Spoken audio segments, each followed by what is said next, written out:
think I wore this exact outfit already on the podcast. Paul, I wear the same thing every single day. Who gives a shit? Me. We're not rich people. Yeah, I know. I mean, I'm not poor, but... You're richer than me. Okay, Paul, listen. So many things to talk about. I want to get going.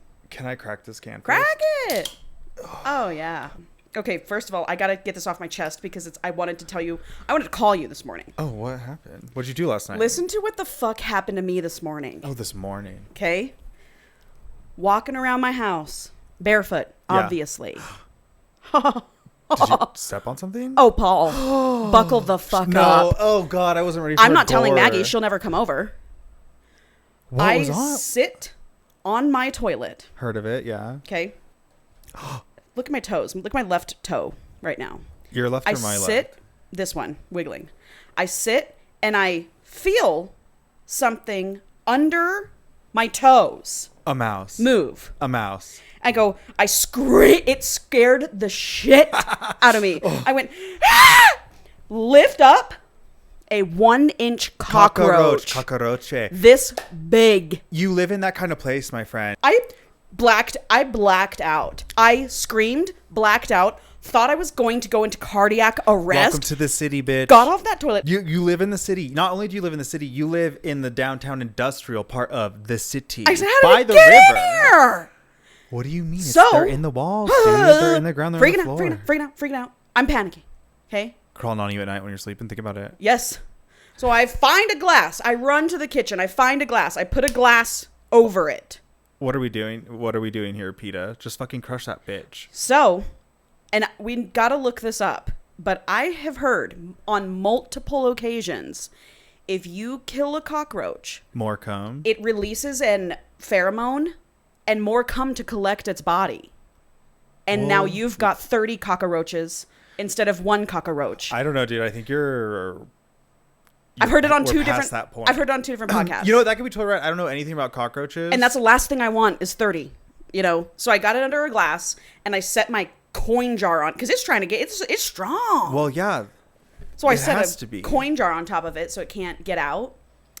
And it's there for like an hour and a half and I'm just looking at it and I'm like, what the fuck?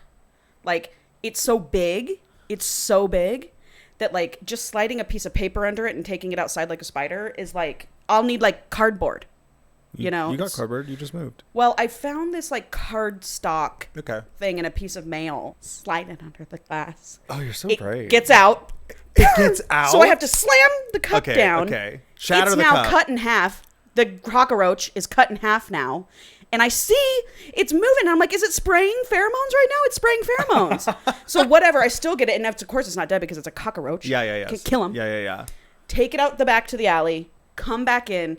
Get 30 cockroaches on the floor. Not yet. I get my bleach. I'm bleaching Yeah. the floor. So we'll see. Dude. Wiggling under my toes, Paul, on the Dude. toilet. Ew. Feeling it on my toe, that does make me think. Yeah. Those people, any kind of like on the challenge or Fear Factor. Oh, yeah. Fuck Well, you no. couldn't. Fuck no. Well, that was Fuck I no. could never do that. Fear Factor and shit. When Fuck it would be no. like, here's bugs. a cube that you put your head in and it's filled with spiders. That's crazy. Never. You literally couldn't pay me No, enough. no. I'm talking $2 million wouldn't be enough. It wouldn't be enough. Oh, I don't like to even think about it. I never want that offer. Because think about, you'd be feeling it for the rest of your life. I know, but then also you don't do it, and you're like, every time you have any money trouble, you're just like, I could have had $2 million if I wasn't so scared of spiders. Well, what would you do? Would you do it for? I don't want the offer. Huh. I don't want to even consider it. Okay. I'd hate myself for the rest of my life if I said no, though. Yeah, but you'll hate yourself for the rest of your life no matter what. Or whatever, you do it, and then know? you just fucking blink that out. Do you know, traumatic things happen That's to what me I'm that saying. I just don't remember. That's what I'm thinking. I'm like, maybe I could just really disassociate and just do it, and then be happy I did it. And the adrenaline. I want to black out, come Which out you on the would. other side. I want to severance it. Totally. Come back on the other side and be like, oh, that's crazy. I have the money. Yeah. Well, that's crazy and gross. I know, about right? Your cockroach. You had something to tell me about something that happened. Oh, my morning. Oh, your morning. I went and got my hair cut. Yeah. And I was running a little bit behind, and I had just taken a shower. Yeah. And then I walk because it's just right over there. Totally.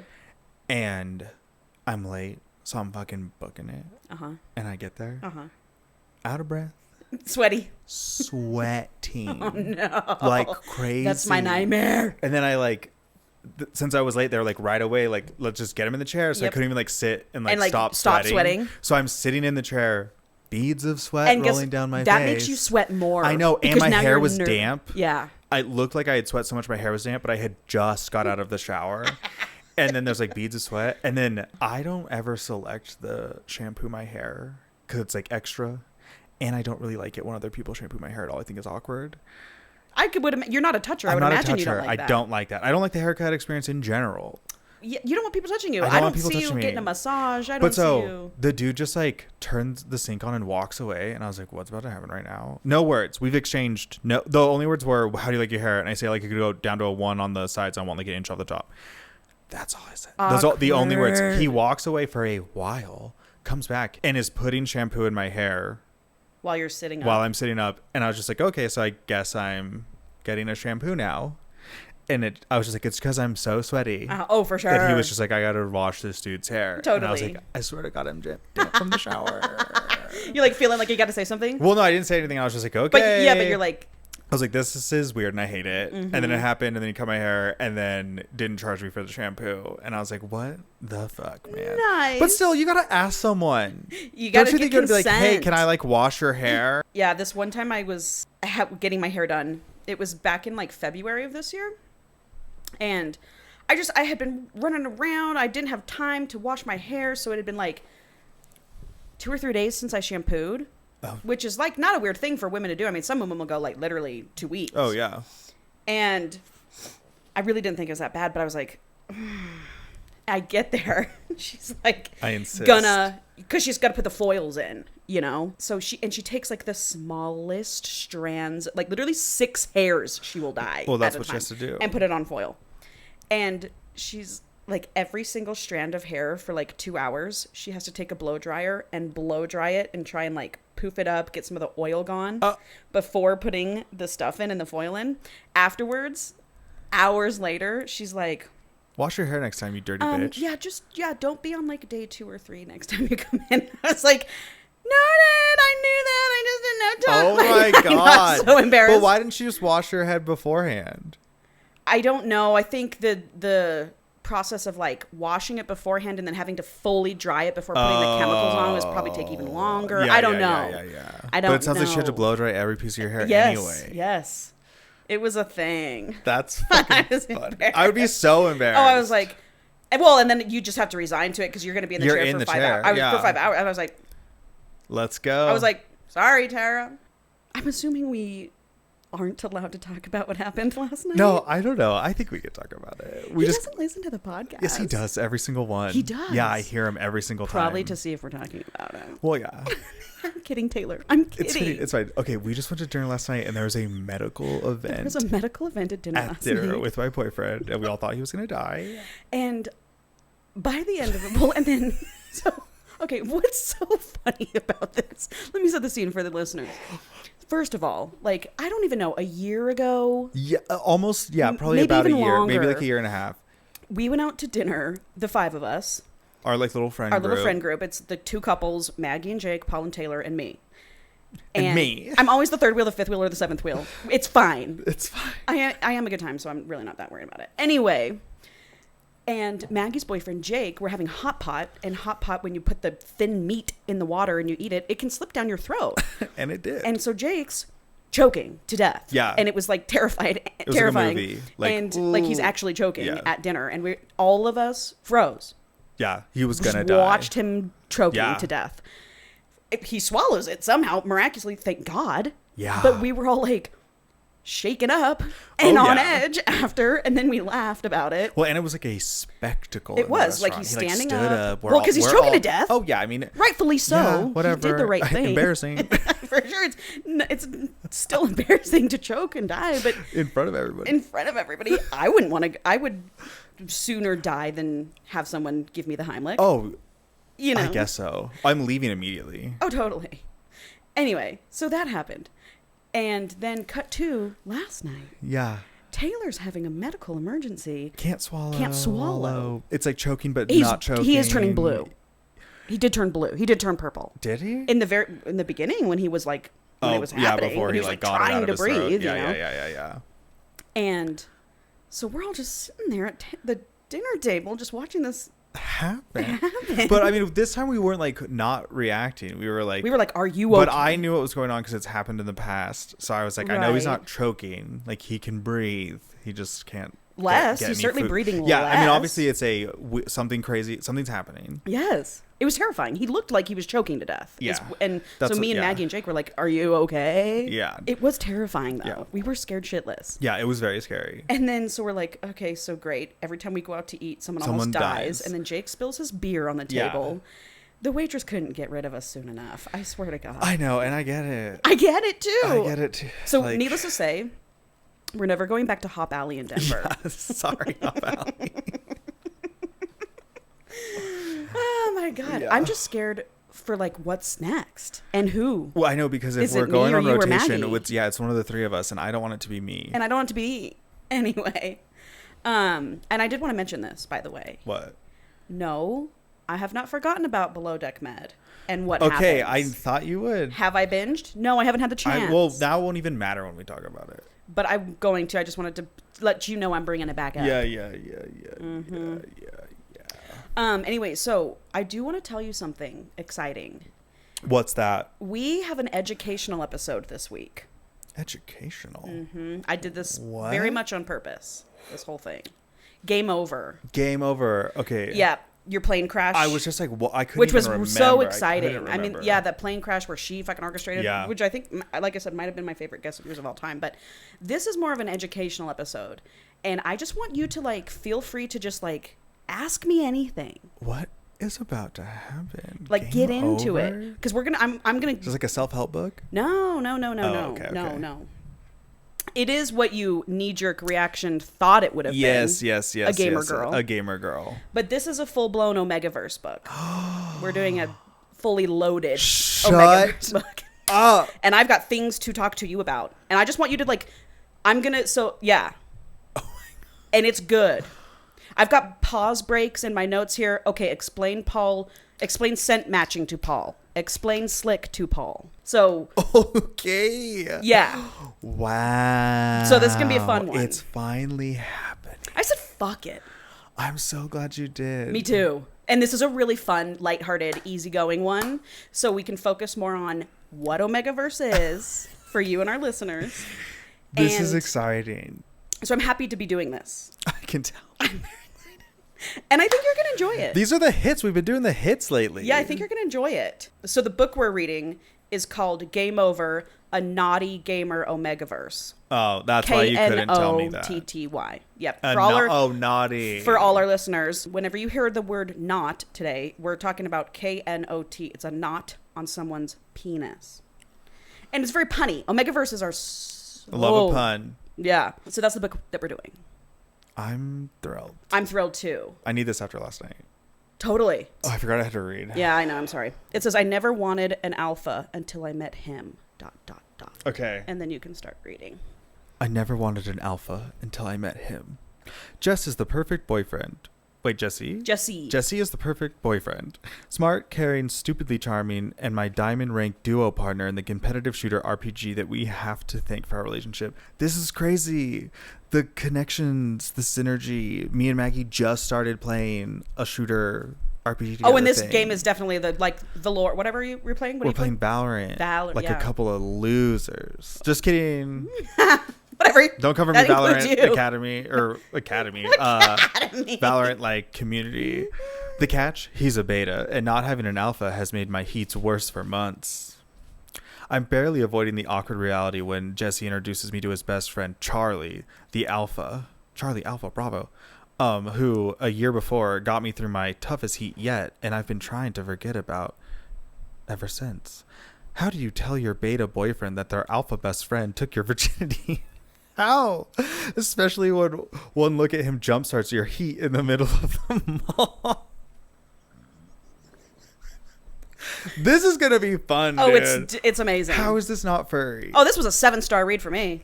But my relationship and potential new pact aren't the only risks for casualties when my anonymous whale glitched attraction 69 a tipper who pays 90% of my bills through SLCK camming services. What is happening? Paul's having a hard time. These are new. Well, you're like, this is like reading a new language to you. A camming service is explicitly designed for Omegas. Makes me an offer I can't refuse. Do I turn down my biggest supporter, or do I take the offer for what it is, the XP I need to level up, risking everything in the process? One of us is getting played. Okay, so here's what we're going to do, because I know that was tough. I think I understand it. You do. I think I get it. At the end of the day, it is just a stupid horny. Romance. However, and the plot, there's no plot to this. Yeah. A lot of Omegaverse books, unless you're getting into like we'll just get into it. So unless for Omegaverse, I'm going to start with saying this. Okay. I'm not going to explain everything about Omegaverse to you right now ahead of the story. I'm going to explain topics to you as they are presented in the book. I like that, more natural. Yep. But there's some overarching things about Omegaverse that you need to know. Okay. Omegaverse originally was a boy love thing, including shifters, werewolves, wolves, and they've even started delving into like dragons. Right. You know? Oh, I've heard of the shifters. I've seen them on the internet. But it's, innately been a werewolf dog type thing. Sure. So, and it was a boy love thing. And Omegaverse is innately gay. Okay. And most of the time when you're dealing with, like Asian Omegaverse, it's mpreg, meaning the male gets pregnant. Yeah. Wow. So just knowing that, overarching. So they're usually always going to be why choose. Okay. Well, because you need a pack. Yep. They're always going to be gay. Yep. Okay. But there are dark Omegaverse books where it's straight, and I've read those. They're just not as fun. Okay. But Omegaverses are usually very lighthearted. They're about the pack dynamics, and they're about finding love. Respectfully. I laugh respectfully. Paul, laugh away. Remember, this is for you. I want you to ask any question that you think of. Okay. Anything. This is for you, and this is for the audience. I'm here as your tool. Thank you. As an educator. Thank you. I know you say that a lot. Now I'm saying it to you. Okay. So this is a human Omegaverse. There is no shifting. There is no animals. But the knots are in play. They're all humans, but her alpha does have a knot. And a knot is supposed to swell after they come in you so that you can't pull out to get you pregnant. Right. For breeding. For how long? Like 30 minutes, 30 to 40 minutes. 30 minutes. You just have to lay there and spoon and cuddle while your beta gets you snacks. Okay. Anyway, and so we have alphas, omegas, and betas. Betas are someone who never designate. They do not designate as an omega, and they do not designate as a beta, and they don't have a knot. They're just humans like me and you. Okay. Alphas have the knot and are usually pieces of shit assholes. Sure. Yes. But in Omegaverse books, of course, all the alphas are different. Okay, right. They're the nice alpha. Yes, okay. In a world of alpha holes, they're the nice ones. So. Yes. Alpha holes. And omegas are typically in Omegaverse books, women, but I love when we come across a boy omega. So fucking hot. Okay. Unless it's like just a purely gay thing. Then obviously the omega's a boy. Okay. But when you're reading, male, female, it's always about an omega woman. So what is not omega? An alpha woman. Because they can't have knots. Oh, alpha women. Are alpha women a thing? I don't think so because Okay. they can't have knots. I've never ever come across where an alpha was a female ever. Okay. Because I don't think it's biologically possible. Okay. But betas can be women or men. Omegas can be women or men. Alphas are men. So are omegas basically, is that just bottom? Yes. Okay. And they're like physically crave alphas. Yes. But they can fall in love with betas too. Okay. So that's just an overarching thing here. Okay. So we meet Tara. She is hot as fuck, covered in tattoos, sure, gamer girl, alt, big tits, fat ass, tiny waist. Of course. Just what I'm saying. Classic. And she streams on Glitch. Let's play on words. I get it. And she basically streams on Glitch to get subscribers to her Slicked page. Which is like OnlyFans. Slicked is like OnlyFans, but it's only for Omegas, cam girls. Okay. And they usually appeal to alphas. She only does solo play on her Slicked page. And she pretends to be this submissive, oh, alpha, I need your not, please, alpha. Really, she's a dom. Okay. And I've actually never read an Omegaverse before where the Omega was a dom, was a dominant. So this was fun for me. Look at you. You're just taking, it's just like, it's educational. It's a passion. It's a passion. You know, like you're so well educated in this. I'm so glad you. I recognize. Yes. I mean, I've probably read like 50 Omegaverse books, I would say. When I found it, I was scared to get into it. I was like, afraid Angela, of your feelings. Well, I was like, don't cross that line. Don't cross that. And then I started reading it and I was like, oh, please. This You're is there. it for me. So she is pretending to be submissive, but she's really dumb. She has a boyfriend, Jesse, who she's very much in love with. Okay. And he's also a gamer and a streamer. And he's like up and coming, like getting pretty big. Shaggy-ish blonde. Okay. Also covered in tattoos, muscly, fit. Goes to the gym before he streams, that type of shit. He's hot as fuck. Hot. Drinks tea. Drinks tea. Mm-hmm. Oh, wow. Very beta. Very beta. Very beta. Drinking tea. There's this one subscriber on her Slicked stream that gets her particularly excited every time she sees his name. Okay. Glitched Attraction is his name. And that night while she's streaming on Slicked, she's like touching herself, whatever. He says, types, you look extra pretty tonight. Is your heat coming on? Yeah. And she says, yes, it's a couple weeks off. And she is very much like, I don't need a fucking alpha. Yeah. I don't want a fucking alpha. Me and Jesse are fine. I don't need one. Sure. And because she's an unclaimed Omega, she spends her heats in heat hotels, which are where unclaimed Omegas go. Okay. When to have their needs taken care of. So this is explained to Paul Heats and heat hotels. Okay. Yes. I'll explain it to you like you eat crayons, even though I know you know what heat is, but it's also for our listeners. Yeah. You know, when an Omega goes into heat, it's kind of like a sickness. They lose their mind. So horny. They're so horny. Been there. Yep. Hey, every time I ovulate, I mean, Jesus, it's like, you know. I hear you. I hear you, sister. You're basically, in my opinion, men are pretty much always in ovulation. Yeah. They behave how women behave when they're ovulating. I feel that way. Yeah. Anyway, they lose their mind, they become sick, and they have to be fucked. If they don't get fucked, it's like a medical emergency. Oh, no. And they have to go to the hospital. God. So, and they have to be fucked, like, by an alpha, because they need the knot. Sure. When you're an unclaimed Omega, and this is like across all Omegaverse books, there are heat hotels where you can go and just have alphas fuck you for like 2 or 3 days. And sometimes you won't even remember it. Well, it depends on the book you're reading. You're in the heat. Yep. So a year ago, she lost her virginity at a heat hotel to this incredibly sexy alpha, and then he ghosted her. She gave him her phone number. Wow. He ghosted her. That's why she hates alphas? No, that's not the only reason why, but she was just like, oh, so you're proving me right. Yeah. Anyway, so Glitched says, is your heat coming on? And she says yes. And he says, let me fuck you on your stream while you're in heat. I'll pay you anything. And he's like, he pays her rent. Yeah. He's like number one, tipper. And she's like, no way. If I'm fucking anyone on my stream, it's my partner. And he says, well, that'd be hot. I don't care if you have a boyfriend. I'll watch you and your boyfriend. And she's like, really? And he's like, name your price. She goes, $50K. And he's That's all? $2 million. Done. He was like, just let me know. Like, okay, let me know. Fuck your boyfriend on stream, and I'll come fuck you, and I'll give you like as much money as you want. Yeah. Cut to Jesse. Oh, also, by the way, in the book, because I'm going to be doing a lot of reading to you, Jesse is referred to as he and they. Okay. And the author will even do it within the same sentence. We'll say he or they. So Jesse's he or they. Anyway, so she comes over to hang out with him after her stream, and he's done streaming. And she's like in a mood. She's always in a mood after having pretend to be submissive on her stream. Jesse's like, I'm about to get done. Oh, she's in that kind of mood. Yeah. I need to put someone in their place. Yeah, sure.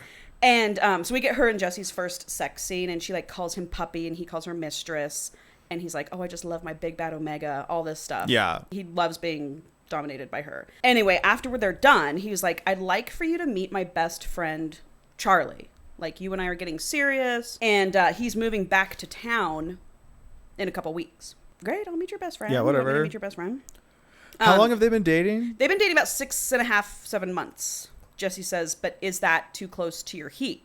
Yeah. And she's like, well, I'll just take suppressants. It should be fine unless he's like the hottest fucking alpha I've ever seen. And Jesse jokes, Oh, like Mr. Heat Hotel from a year ago. Oh, because he knows. Because she's like, yeah, I lost my virginity in Yeah. heat to this alpha, but I don't know who he is and all this stuff. So suppressants are something Omegas will take to try to suppress their heat. Okay. It's really painful for them, though. So it's like, just suffer go through your do heat it. with random alphas. Yeah. Even though that's dangerous for Omegas. It's very dangerous for Omegas. To suppress or to do the random alphas? To do the random alphas. Why? Like, I've read Omegaverses where the Omega went to a heat hotel and was like really taken advantage of by really bad alphas. Oh, okay. See, that's scary. It is scary. So it's like, you're damned if you do, you're damned if you don't. You're damned if you take your suppressants, you're damned, you know. You just have to have a... It's always a roll of the dice. Like a fuck buddy, an alpha buddy. Totally. But mostly alphas are already claimed they've already claimed their Omegas. Oh, It's hard to find. It's hard out there in the Omegaverse. It's hard out there. Are you loving this so far? I'm like just trying to get in the world. You are. You know? I'm world building right now like crazy. Yeah. And then like maybe in a couple months we'll do another Omegaverse. And we won't even need this. Yeah. Anyway, okay. In that same conversation with Jesse, Tara mentions, hey, you know that guy glitched? And he's like, yeah, your little cheeky alpha and on your stream. And she says, well, he mentioned he wanted to fuck me on camera on my heat. Yeah. And he'll give me $50K for it. And he's like, whoa. Like, yeah. We wouldn't, because they're talking about moving in together. And he's like, we could use that as a down payment on a house instead of renting. And she's like, I know, that's what I was thinking. And he's like, well, it's your decision. Like, I'm fine with it. Oh, they're like open, right? Well, yeah. And that's kind of like innately in Omegaverse too. You're open. You have to be. You're beta. If you're a beta, you know your Omega needs an alpha. Yeah. You know? So it's like an innately gay, innately open type universe. It just is. Yeah. It's not weird. It's not taboo. That's just the norm for them. Like, monogamy is weird in Omegaverse. Yeah. So he's like, if you're comfy with it, I'm comfy with it, but it's up to you. And she says, well, he also said he'd like to watch you fuck me on stream. Yeah. Would you do that? And he's like, for $50K, yeah. Let me think about it. So, cut to, a couple days later, Charlie is the best friend, and he's down from wherever he's about to move from. And actually, I think he's like moving from Seattle down to California. Okay. He was like a tech guy. And him and Jesse are out for a drink. And Charlie is a dweeby alpha. He's weird. 6'3", which is normal for an alpha. I was like, that doesn't sound bare men. But he's not muscly. He's like toned. Yeah. And lanky. He like trips over himself, and he's just awkward. He's been awkward their entire lives, isn't Jesse's? And Jesse's the hot tad, like built beta, which is just so opposite. And I love it. Glasses are getting fogged. Yeah, I know. Jesus. So they're out for a drink, and he's also a close to billionaire. Oh shit! Okay. Charlie. He from tech stuff. He created and sold and is now COO of a company that uses DNA markers to scent match Omegas and alphas. Right. I'm sure that's huge. So scent matching, I'll just say real quick, is sometimes you'll meet your alpha and you'll fall in love with your alpha and it's cool and that's your alpha. Okay.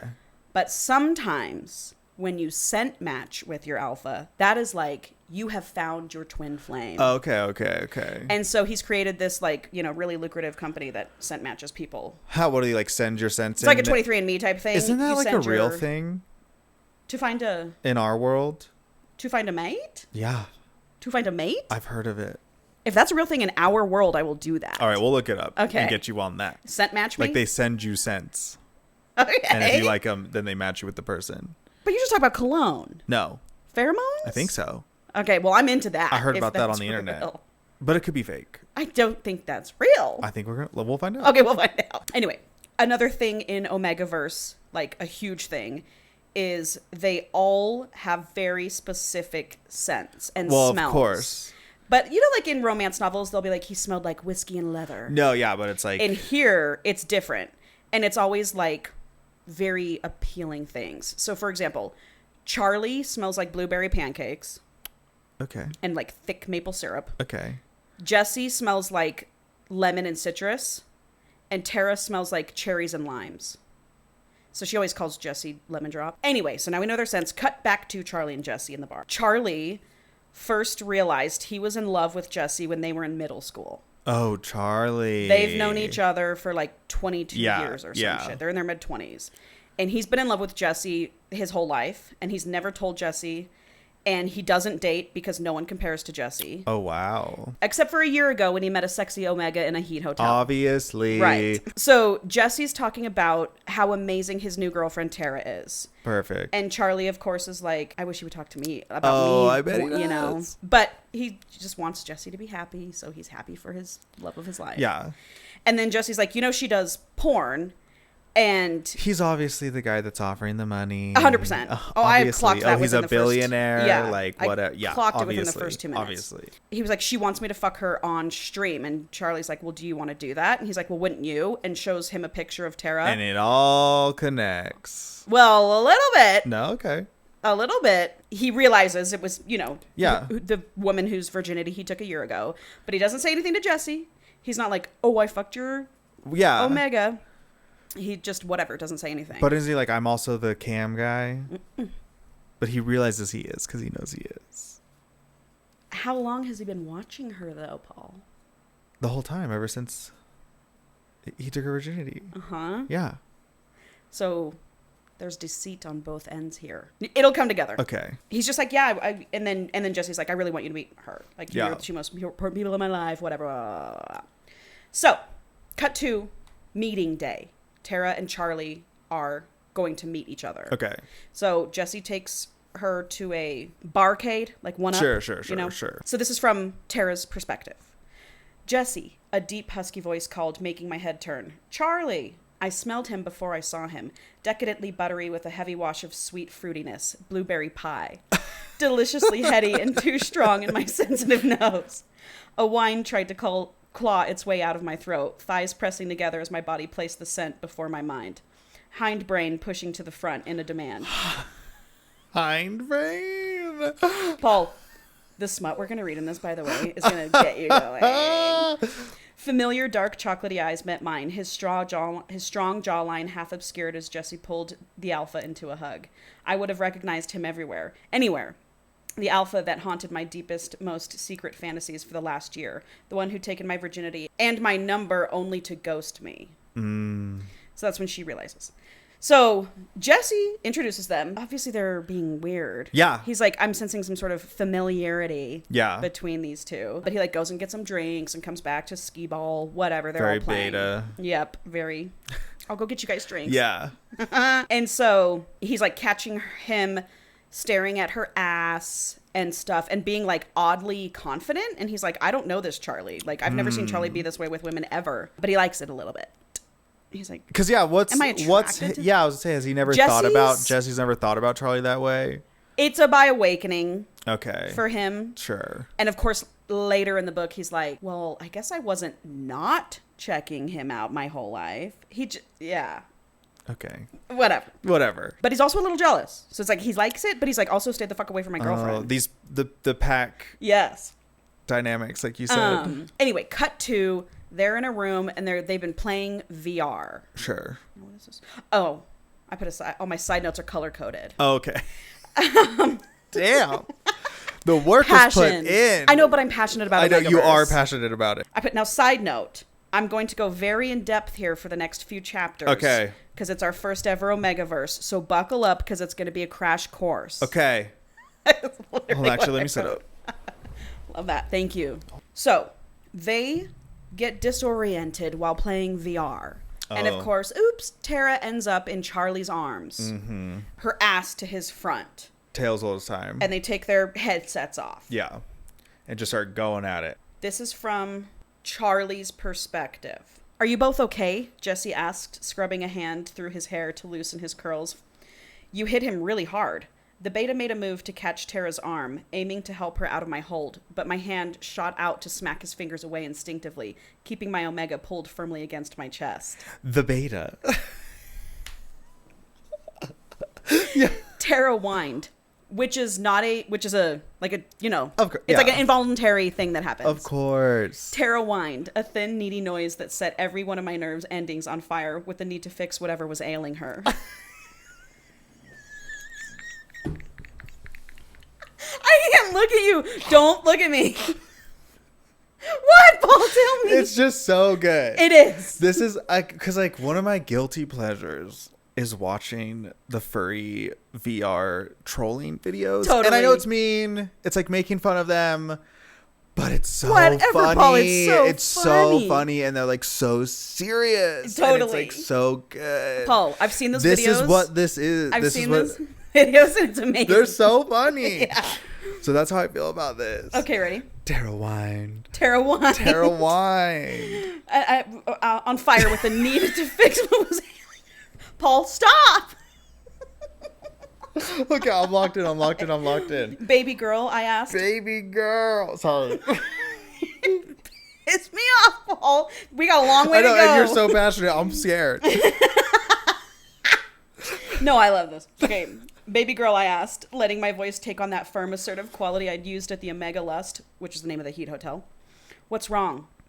Baby girl, Jesse barked, hackles raising protectively. If he was an alpha, I think I would have found it in myself to cower. Paul, stop.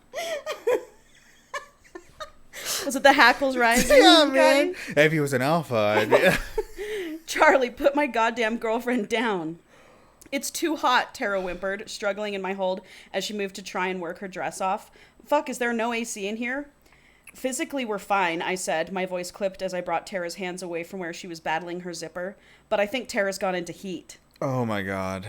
Oh, goodness. In the VR barcade in the mall, Paul. Rip it off. Get naked. Jesse's blue eyes grew wide. What? Oh, fuck, I didn't know you were that close, he said to her, touching the back of his hand to her forehead with a little hiss.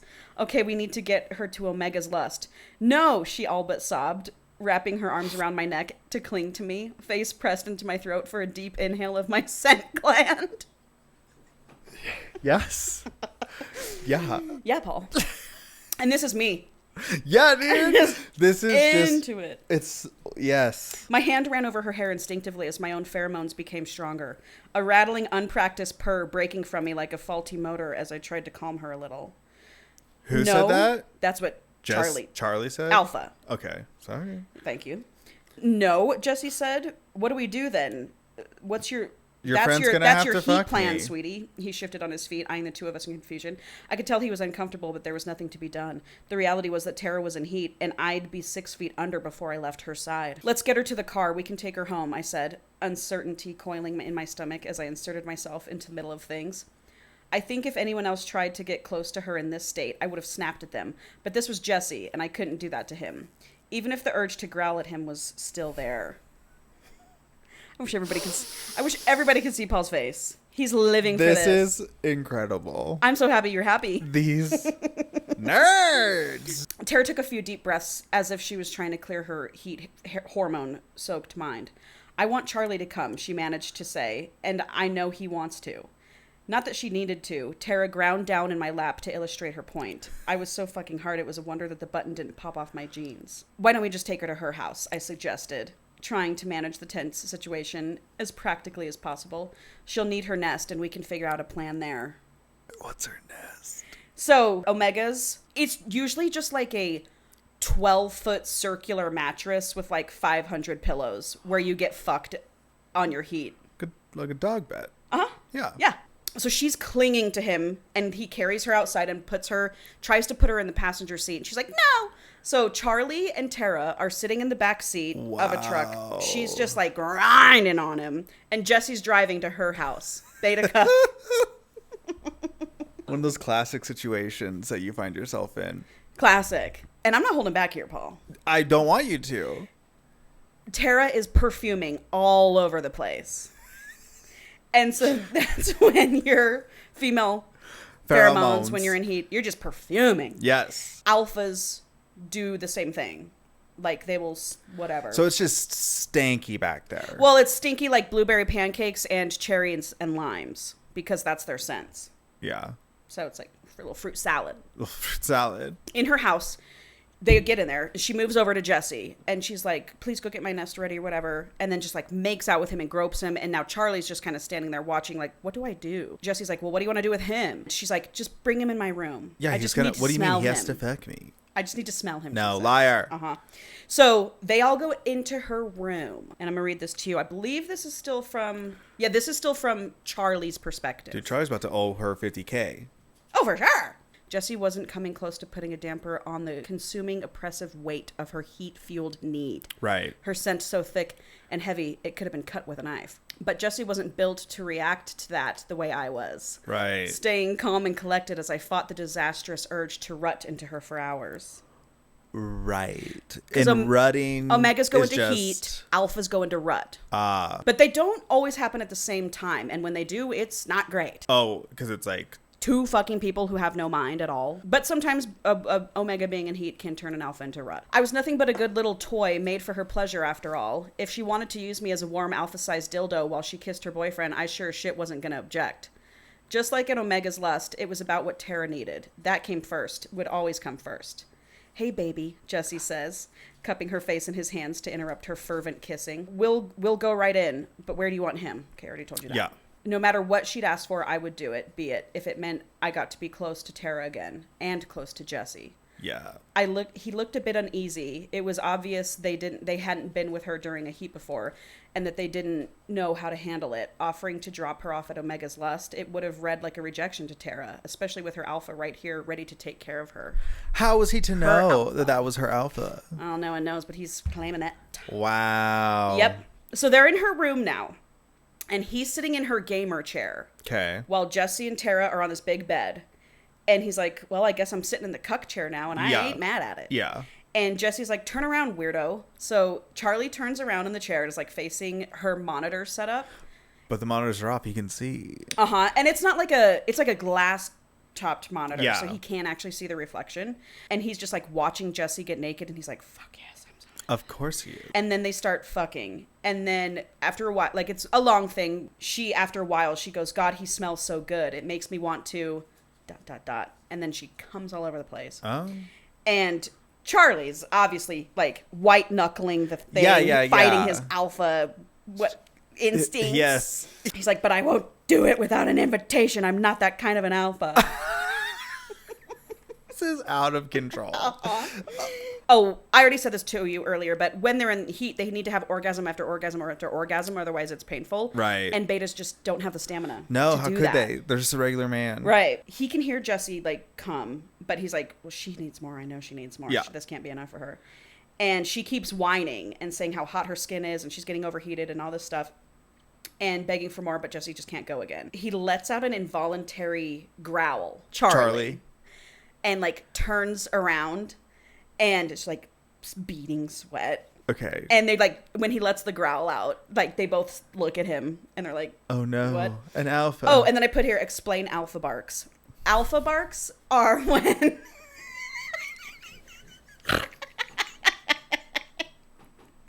Alpha barks.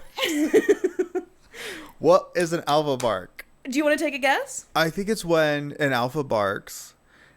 Okay, then no. It's when an alpha says something, but says it in a tone that ain't nobody... It's like your dad voice. Yeah. Like, ain't nobody messing with that. So anyway, just wanted to let you know what an alpha bark was. Okay, thank you. You're welcome. Now we're going to get into it, Paul, and I'm letting you know another thing about Omegaverse is it is smutty. Okay, it's dirty, nasty. And dirty, filthy, disgusting, nasty. Okay. Just so you know. Okay. I turned in the chair, seeing them in full color for the first time. 8-bit to 4K. Okay. From the Yeah, I get it. Okay. Tara's kiss-swollen lips were parted in surprise, hips moving with her legs slotted against Jessie, chasing her pleasure as she read it against his thigh. Because he can't get hard anymore. Right. Jessie's eyes landed on my cock where it pressed against my pants, the hard line of it obvious in the soft purple glow of the neon lights. His tongue darted out to lick his bitten lips, bite marks and bruises lining his neck and chest from Tara's eager mouth. Separately, they were unreal. Together, my pack. Yes. Right. This is now from Jessie's perspective. Okay. Her scent was so strong mixed with Charlie's that it made my head swim, and I thought so. I could only imagine how the alpha felt.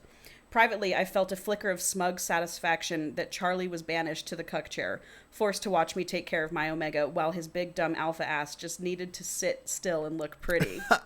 A glorified aphrodisiac air freshener. Looking over at Well, I me mean, that's just, I know, but that's just so funny. When I read that, I was like, okay. They smell so good. But I get it. He smells so good.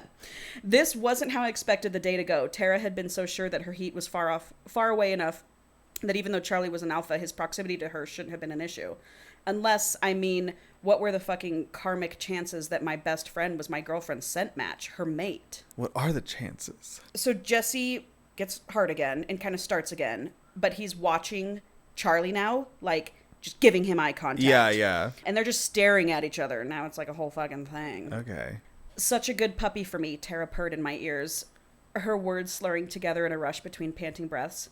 I wish I'd put your collar on. Always so pretty for me with that name glittering around your throat. I needed her to stop talking to me like that. It was not helping. Maybe a hand collar would be sufficient, Charlie rumbled, as much of a growl as spoken words. Tara didn't need to be told twice, her fingers wrapping around my throat so that the silver rings circling her fingers glittered in the light. Glittered in the light. The added pressure against my airway put me over the edge, my hips stuttering as I filled her tight cunt again. Whoa.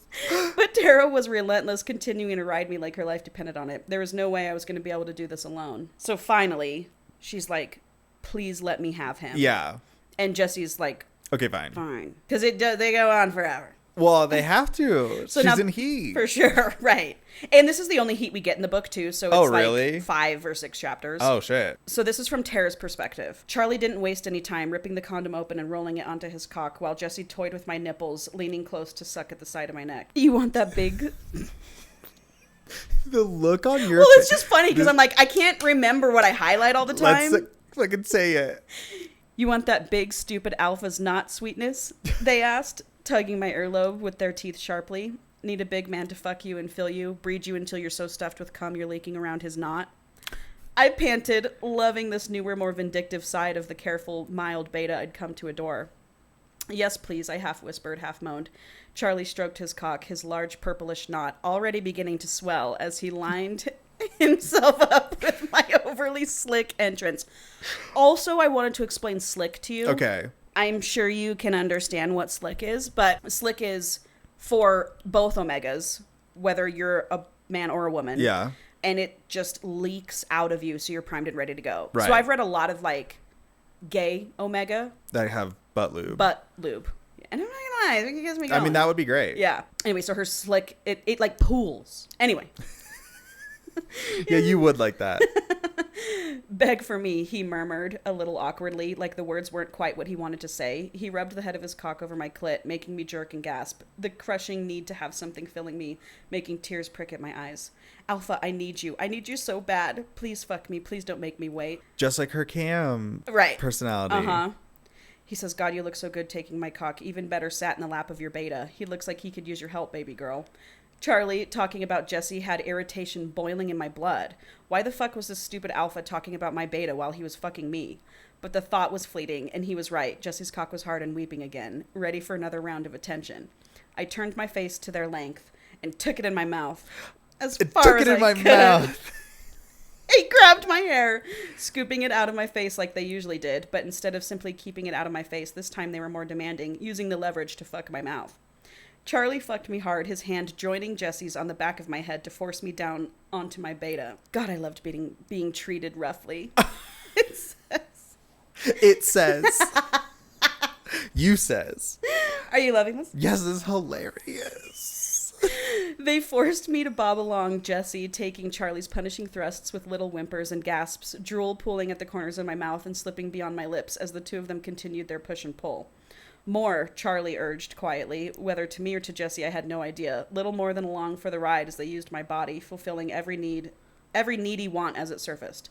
Jesse exploded along my tongue. As Charlie's soft grunts dampened, his hand slackening slightly as my alpha shuddered, pace stuttering inside of me. The release was enough for me to pull back, finding the pair of them locked in a passionate kiss over top of me. Oh my God. Red. The boys are kissing. Her safe word, red. That's what she said? She thinks it in her head. Oh. White hot boiling anger and hurt rocked through me. That was my fucking alpha and my fucking beta. What business did the two of them have cutting me out of my own heat? She's not thinking straight. I was going to say, she's literally in between them. Right. What business did the two of them have cutting me out of my heat? None. And I was going to prove it. prove that they belonged to me. Oh, shit. I turned my face, jerking forward and out of their lax grips as their tongues danced, sinking my teeth hard into the first bite of Charlie I could reach. His shoulder, drawing blood. That showed them. Oh, she's crazy. So what just happened, Paul, is this bitch just bonded Charlie. Okay. And let me tell you, that's insane. Okay, that's insane. That's crazy. That's crazy. You just lifelong bonded to someone. Oh, okay. Bonding is the equivalent of getting married. I remember from one of the monster ones. Bride. Yeah. Hey, they barely touched on that. Yeah. That's an insane thing to do. That's crazy. She's in heat. She just met Charlie. Yeah, but it's a known thing. You don't bond while you're in heat, baby. Oh, okay. You don't do that shit. Yeah, don't get married drunk. So I put this. This is usually something only done during a bonding ceremony. Right. After you've courted for at least a year. Okay. Okay. Awesome. The social standards of the Omegaverse. Yes, you're getting it now. Yeah. So this is truly insane. Okay. Now we're from Charlie's perspective. The sharp bite of Tara's teeth piercing my flesh made me jerk back with a heavy groan, my eyes finding her blood-tinged lips with something between relief and soul-deep horror. The difference was immediate, a tether between us forming slowly at first, then thin strands feebly attempting to bind until the Omega's mouth pressed back into the crook of my neck, licking and sucking at the wound. What were once feeble threads bloomed into braided rope, the bond deepening with every soft brush of her lips. He doesn't have to bite back? Oh, wow. It was incredible. It was reckless. It was an absolutely insane decision that would impact the three of us forever, and I didn't care. I wanted Tara. I'd spent the last year wishing and hoping for her, and now by her own actions, I was hers. Jesse chased my lips with their own, eyes opening in confusion at my sudden withdrawal. Without a bond of his own with the little Omega, it wasn't until his gaze landed on the bite that they realized what happened, their hazel eyes widening in shock. Tentatively, I reached for Tara in our newfound connection. We couldn't communicate, not exactly, but I could feel her emotions enough to catch the whispers. Kind of like in Kiss of the Basilisk, when he bit Tem. Yeah. And Caspian the serpent, when he bit Tem, and then they could talk. And he gave her that necklace and they could talk. Yeah. Like, you can communicate through your bond. I could feel her emotions enough to catch the whispers of her bitter, unripened jealousy dissipating, replaced with smug self-satisfaction. What a bitch. Well, and you just did that to Jesse? Unconsensual to Charlie, totally and then in front of Jesse. Mm-hmm. Selfish. So she starts fucking him again. Jesse, she's thinking, well, Jesse can't be pleased with this. Yeah, you just hurt Jesse. Right. But they all start fucking again because she's in heat, whatever. And so Charlie says, do you want my knot, baby girl? I smacked her ass hard, the loud slapping sound so satisfying. I could feel her pain quickly turn to pleasure, making me do it once more in the same spot. I asked you a question, and I expect an answer, unless you don't want it. She moaned again, obviously sounding more frustrated. I was asking the impossible at this point, obviously, but I couldn't help it. Teasing her was so fun. Jesse's eyes trained on her, his hand tight around her silky brown hair. You better answer your alpha, he says. Wow. My hands clenched against her at the sound of them calling me her alpha. It made me believe, if only for a fleeting moment, that it would all be okay. She pulled from them, and I watched the string of saliva keep them connected for a moment. She's blowing him. Of course. Yes, not me, daddy, please. One of your favorite phrases. Favorite. One of your favorite phrases.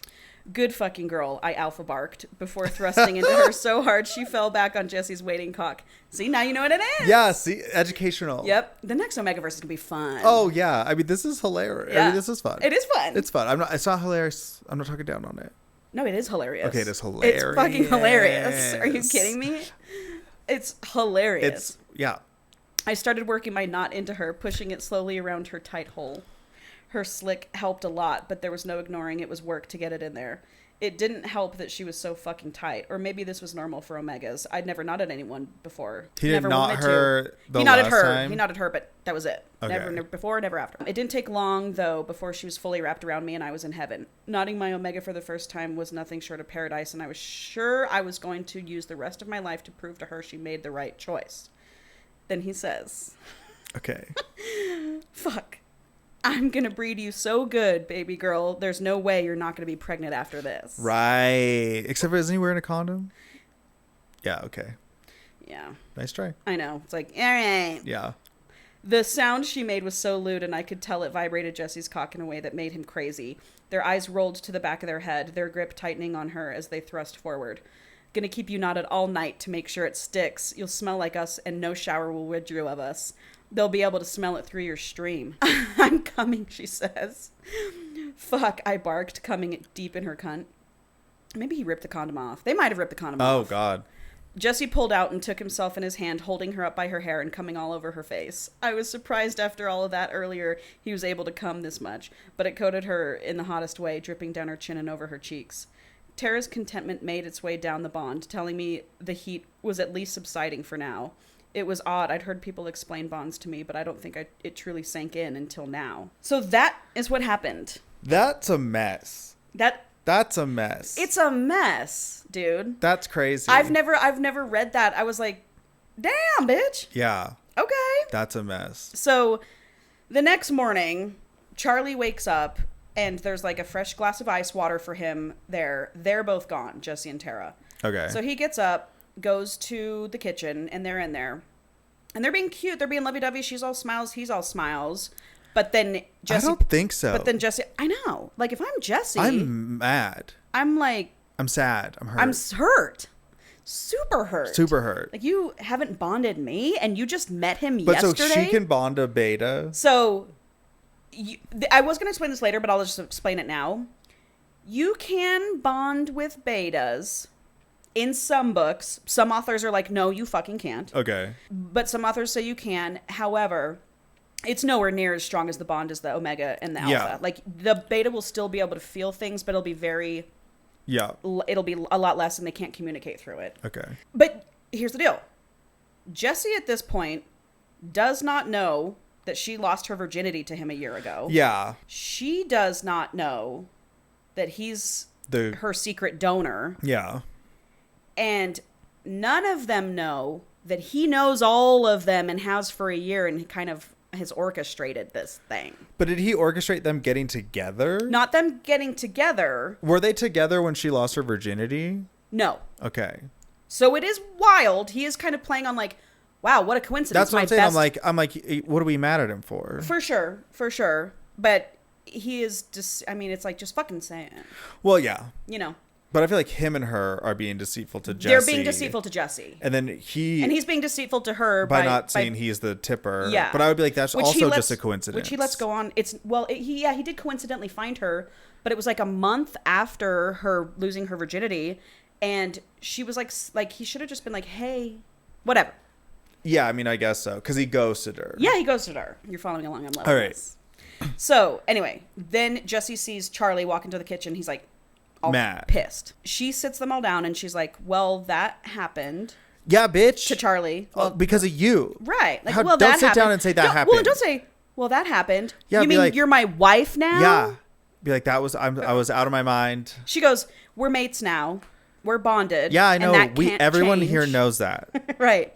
Also, put a pin in that. I did want to mention one thing. What? I have read one Omegaverse where the Alpha and the Omega wanted to be unbonded, and you have to like find a shaman to make a potion. Dude. And it is the most becoming unbonded, like hurts over the next 2 months. Oh, it's like you might as well just kill yourself. If I was losing your Alpha. If I was in the Omegaverse, that is what my profession would be. Being the shaman? Yeah. Yeah, but it's sad. What a sad job. I would do That'd be like a vet putting dogs down. No, it's really sad. I'm not sad. The one I read. Okay, was, they mistakes. were gay. Oh, no. They were gay. They were meant to be together. And they fucking wouldn't let themselves be. And so they went and they did the ceremony. And the subsequent chapters of them dealing with... It was the saddest thing I've ever... Anyway. That would be my job. It would be, of course. So Jesse's like, oh, so you're a pack now, and what am I? A beta. Where do I fit in? She's like, you're my partner. I'm in love with you. Can an alpha bond a beta? Mm-hmm. Do alpha and betas get together? They do. Okay. Of course, in every book, it's rare. It's so rare, but that's what happens in every book. Yeah. You know, there's always... Otherwise, we wouldn't be writing about it. Right, exactly. But yeah, it's rare, but alphas and betas and omegas. Usually, it's a pack of alphas, betas, and omegas. Yeah, simple as that. Yeah. So she's like, I'm in love with you. I'm with you both now. You're both my partners. Yeah. And Jesse's like, whatever. Yeah. And her and Charlie, she looks to Charlie and she's like, well, obviously we She's need like, to get honey, to... can you please say... She's like, obviously we need to get to know each other. And he's like, yeah, we should probably... We're doing this backwards. I'm supposed to court you. Yeah. But she's like, well, we can let the courting begin now. Cut to their date. Oh, man. A couple days later. Oh, Jesse. So Tara and Charlie are on a date, and they decide on the date to wait till Jesse cools off to tell him that that he's Mr. Heat Hotel. Bad idea. Bad idea. Wait till he feels better to make him feel worse. Yeah. I would just be like, let's get it all out there now. Right. And just be like, what a crazy world. 100%. It all should have just came out that morning, book over. Yeah. So, whatever, they decide that's what they're going to do. And then she's like, well, now you know some fantasies of mine. Why don't you tell me about a fantasy of yours? And he says, Findom is my fantasy. Oh. I just want a hot girl to take all my money. Perfect. Right, which is what's happening. Yeah. Cut to glitched attractions chapter in the book. Which is just Charlie chapter. Right. But do you not know that? No, you don't know that in the book. But if you have half a brain, yeah, you figure it out. I mean, I was like, well, that's obviously what's happening. Yeah. He's watching her stream. So this is like later that night. He's watching her gaming stream before she gets on Slicked. And he says, I'll send you $5,000 right now if you get 20 kills in the next minute or whatever. Yeah. And if you don't, then I get to control your fuck machine on your stream tonight. And she fails, of course. Oh, goodness. So now she's his for the night. No one else can make donations but him because the amount of his donations dictate the speed of her fuck machine. Okay.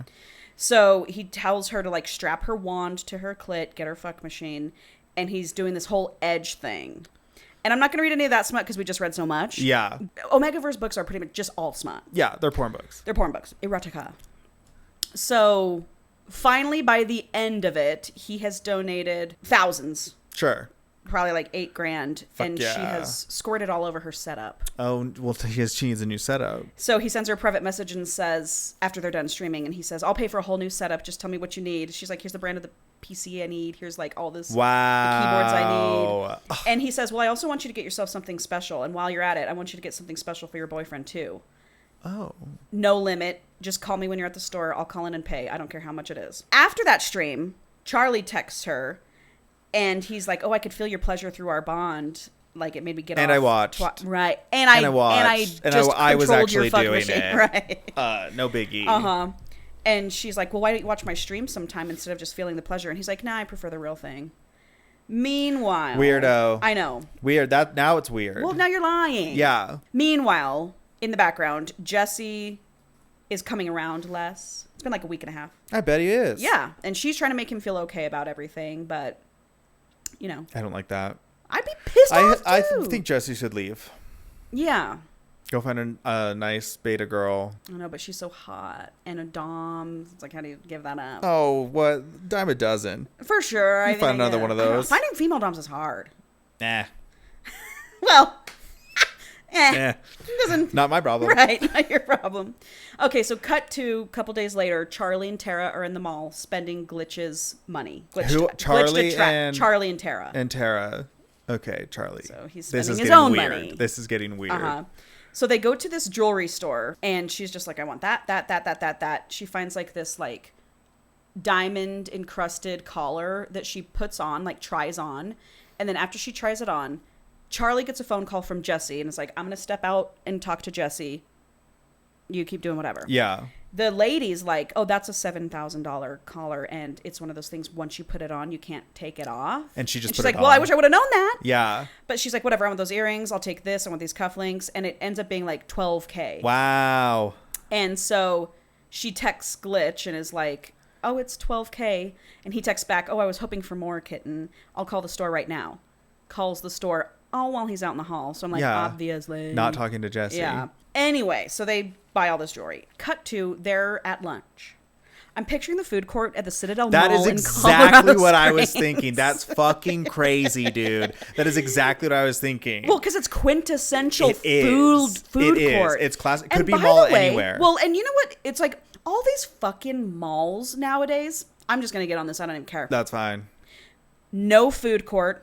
Soulless. You know how all Taco Bells and McDonald's now look like weird corporate urgent business. cares. Yeah. They're doing it to Barnes and Noble. I mean, all these businesses have no soul.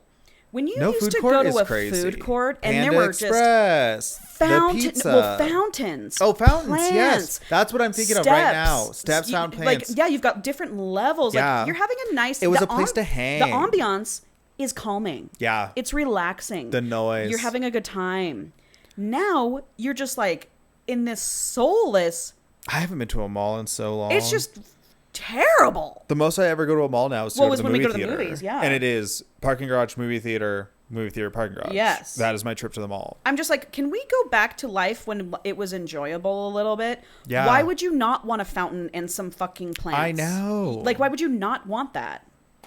It's a right. bummer. That sucks. It's a bummer. That sucks. Anyway, so I'm picturing them in that kind of a food court. Okay. A nice one. She is like, hey, I think I want to talk about that kiss that you gave Jesse. And I think you... Oh, were we pushing boundaries? Whatever, you bonding bitch. For sure. That's crazy. And he was like, I have to tell you, I've been in love with him since I was like 12. Yeah. And she's like, well, when you're ready, I'd like for you to...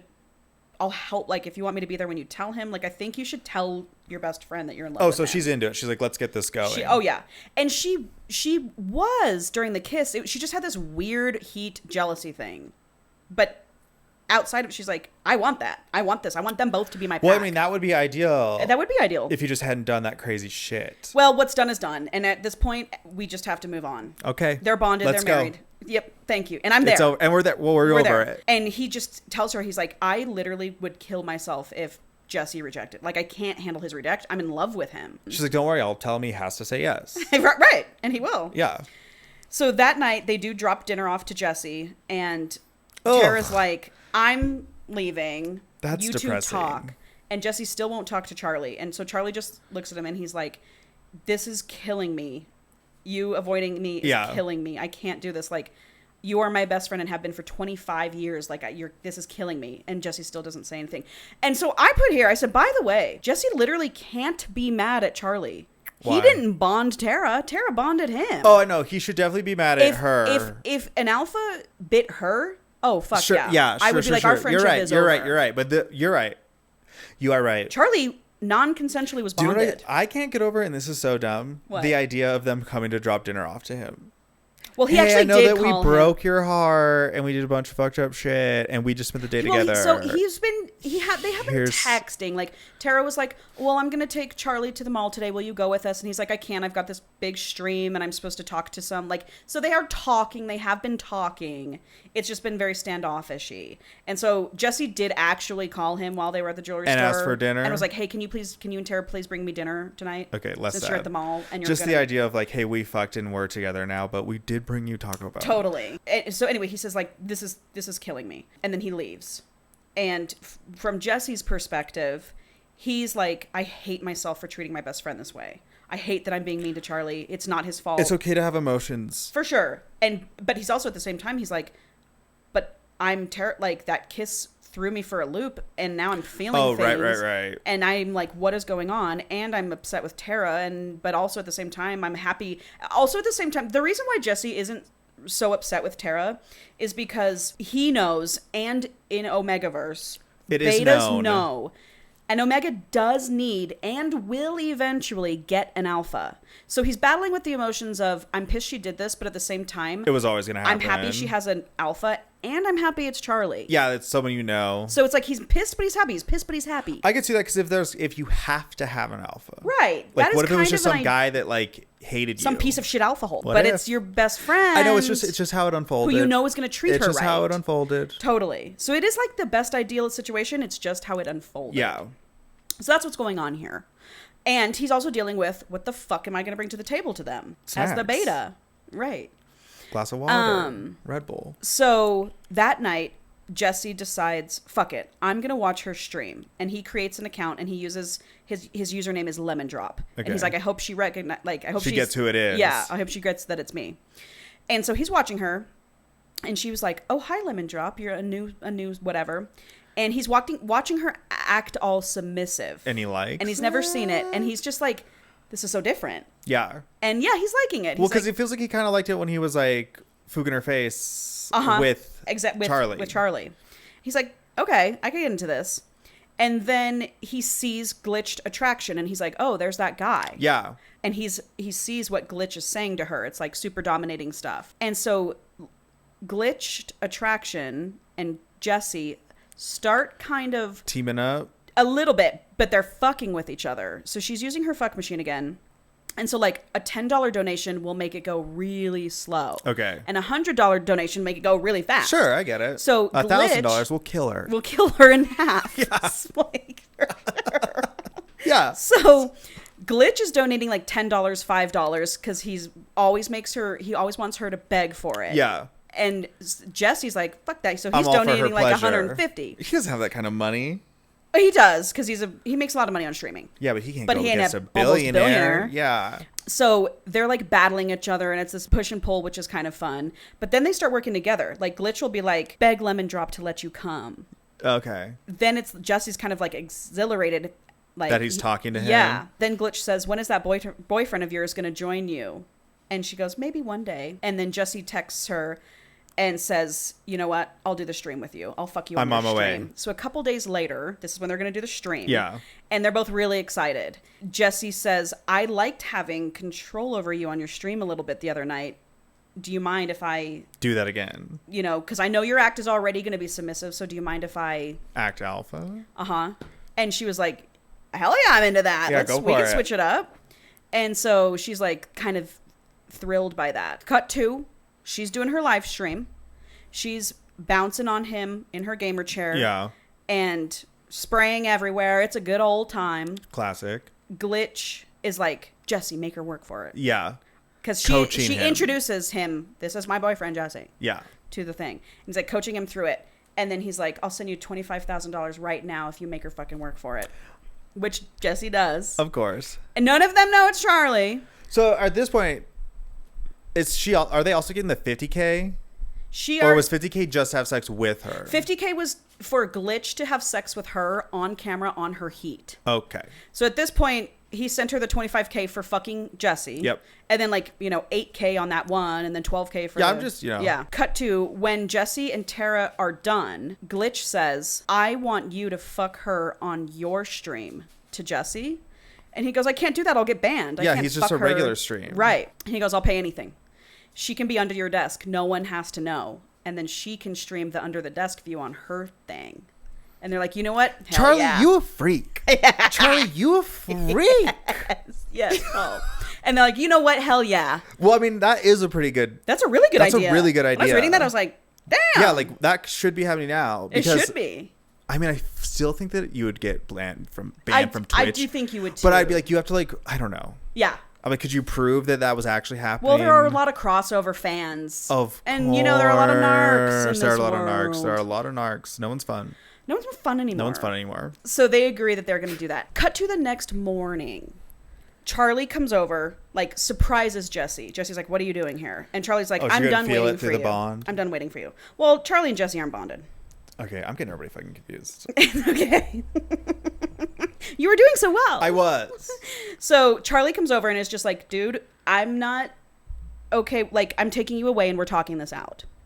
You can't force me to work through the problem. Well, meanwhile, you've forgiven Tara for bonding him, but not your best friend who did nothing wrong. It's more complicated than that. He takes him to this old board game cafe that they used to go to in high school. Jesse, as much as he's trying to stay pissed, he can't. Charlie's such a good guy. Of course. He can't stay mad at him. And Charlie is a good guy. And so they're in line to order lattes. Sure. Before picking out a board game. And Charlie just starts holding Jesse's hand. Wow. Big move. In line. Big move. Big homo. And Jesse just looks down, but he doesn't pull away. And he's like, okay, are we in love? I'm just going to let him hold my hand. Okay. So then they go and pick out a game, and it's all nostalgic, and they're talking about all kinds of shit, blah, blah, blah. And they sit down and they play for a bit, and they're, whatever, sitting side by side because it's a board game. Yeah. And then Charlie just, looks over and, kisses Jesse. Yes. And Jesse is like, is this happening? Are we gay now? Oh, yeah. And he's like, whoa, I've never experienced Charlie like this before. I can't believe this is happening. Well, you have actually. we're all there. Right. You have kissed. And Charlie, and long story short, like a lot of conversation short, Charlie's just like, I've been in love with you since we were 12. Yeah. He says something like, don't you remember that day? They talk about some memory where shit got awkward when they were like 14 or something. And Charlie like ran home and didn't talk to Jesse for a week. Gay panic. And Jesse was like, yeah. Jesse was like, I wondered what that was, you know, kind of a thing. Didn't wonder that hard. And Jesse's like, can't stop kissing Charlie. He's like, we're in this now. Yeah. Cut to 2 nights later. It's the night of Jesse's and Tara's stream. Yes. So they're like worked up. Of course. Like they were like, what an exciting time. Right. This is going to be crazy. And so before they do it, Jesse's like, will you please bond me? Like, I want to be bonded to you too. To have to ask. Right. Ooh. I know. Ooh. But she wants to, and she's wanted to, and she was going to bring it up anyway. If she wants to, she will. If he wanted to, he would. Yeah, exactly. Let them. Let them. So she, which by the way, my therapist hates both of those things. Yeah, they're toxic phrases. They're toxic. Like, they're not actually I've good brought up advice. both on different occasions, Let them. and she's like, I hate that. Yeah, well, because they're bad. Oh, she totally switched my perspective. I was like, oh, you're right. Yeah. Anyway. That's just crazy girl talk. It is. It is. And that's why we like it. Because we're crazy girls. Insane. We're crazy girls. Like, recently, someone didn't realize he's addicted to crazy women. Yeah. Crazy women. Not fun crazy. But I don't think he realized I'm crazy too. Yeah. And he fucked around. He's gonna find out anyway. Yeah, someone's wronged Angela, and she's bringing the wrath of it. And I'm loving it. I haven't had fun like this in so long. It's nice when you get out there for the plot. Oh yeah, no, having an enemy is nice. It's really fun. Something to do. Yeah, I'm excited, and I'll keep you updated. Oh yeah, you will. Anyway, she goes, "Of course I'm gonna bond you." But baby, of course. Yes, lemon drop. I'm just saving up for the ring. But she goes, but it's going to be special. It's not going to be on fucking stream. Oh my God. Which, by the way, is the right thing to do. Before the stream. No. It does need to be special. Jesse deserves more than that. Jesse deserves a special He deserved. The line's already been crossed. A special bonding. So she gets all set up. She gets under his desk, which is a glass top desk. So he can kind of see her around his keyboard and mouse and stuff. So she sets up on the crate, like a camera for her perspective. She doesn't have a phone tripod? Well, whatever she does. I don't fucking know. Her thing. All right. I should ask. Then she's got a monitor like on his desk so he can fully watch her. A lot of cool tech going on here. Yes. You know? Also, Jesse that day, not knowing that Charlie is glitched attraction, texts Charlie and says, hey, watch the stream. Do you want to game with me tonight on my Twitch stream? Oh. And Charlie's like, yeah, I think that'd be great. So Charlie, and it was purpose. Jesse's like, I'm not going to tell him that Tara's under the desk. Yeah. Little does he know. So Jesse and Charlie are on comms together. Okay? Just keep that in mind. Can the stream hear Charlie? No. Okay. But they can hear Jesse and maybe some slurping sounds from Tara under the desk. Sure. So Jesse's at home in front of his monitors. This is in the book where it's revealed he's glitched attraction. Because he says, I've got my 2 monitors up here, my gaming, and now I'm also watching Jesse's stream. And then I've got my 3rd monitor over here to watch Tara. Yes, as glitched attraction. As signed in as glitched attraction. Not... Does he share the wrong screen or something? No, it's just when the author chooses to reveal it for sure. To you. But it's like, well, I've been knowing for chapters. Sorry. I thought you meant like to Jesse. To the audience. No, now we figured out the thing. Yeah. It wasn't. It was, we all knew. It's like the hints you were dropping were a little. Yeah, they're not even hints. Now it's going. It's happening. Tara's blowing him. And of course, Jesse's like trying to be like, I need your Watcher 6 or whatever the fuck. I don't know. Charlie's like, you okay, man? You kind of sound out of breath. You distracted? You okay, you man? Okay? Well, that's not really what he says, but I'm trying. Yeah. But he goes, yeah, man, I'm fine. I'm just like tired or whatever. Yeah. And then finally comes in her mouth. Glitched attraction. Meanwhile, Charlie's over here typing, don't fucking swallow that cum. I need to see it on your tongue, all this stuff. Okay. And so she like shows it to him on her camera. And he's just playing dumb, like, you sure you're okay? To Jesse. So it's like, get off Jesse it. thinks he's lying to Charlie, not telling him about Tara. Yes, it's a web of lies. Yeah. And deceit. But they're also like small. They're dumb. They're stupid lies. They're So yeah. just like, so it's like I wouldn't be mad. No, I'm not mad. Yeah. Which I like that I'm not mad. I'm liking that it's not terrible lies and deceit. They turn their streams off, but Jesse's still on comms with Charlie. I think they switch over to like speakerphone on iPhone or something. Yeah. Or on their Mac. I think they might even eventually get on FaceTime. Whatever. Yeah. So Tara says on speakerphone, I think our beta deserves a reward for winning, even though I had him very distracted. And she bonds.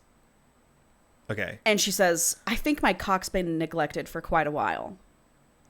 Pegging. She's going to peg. Oh. He's like, please, mistress, I want your cock. Oh. Blows her strap on. She fucks him. She pegs him. Classic.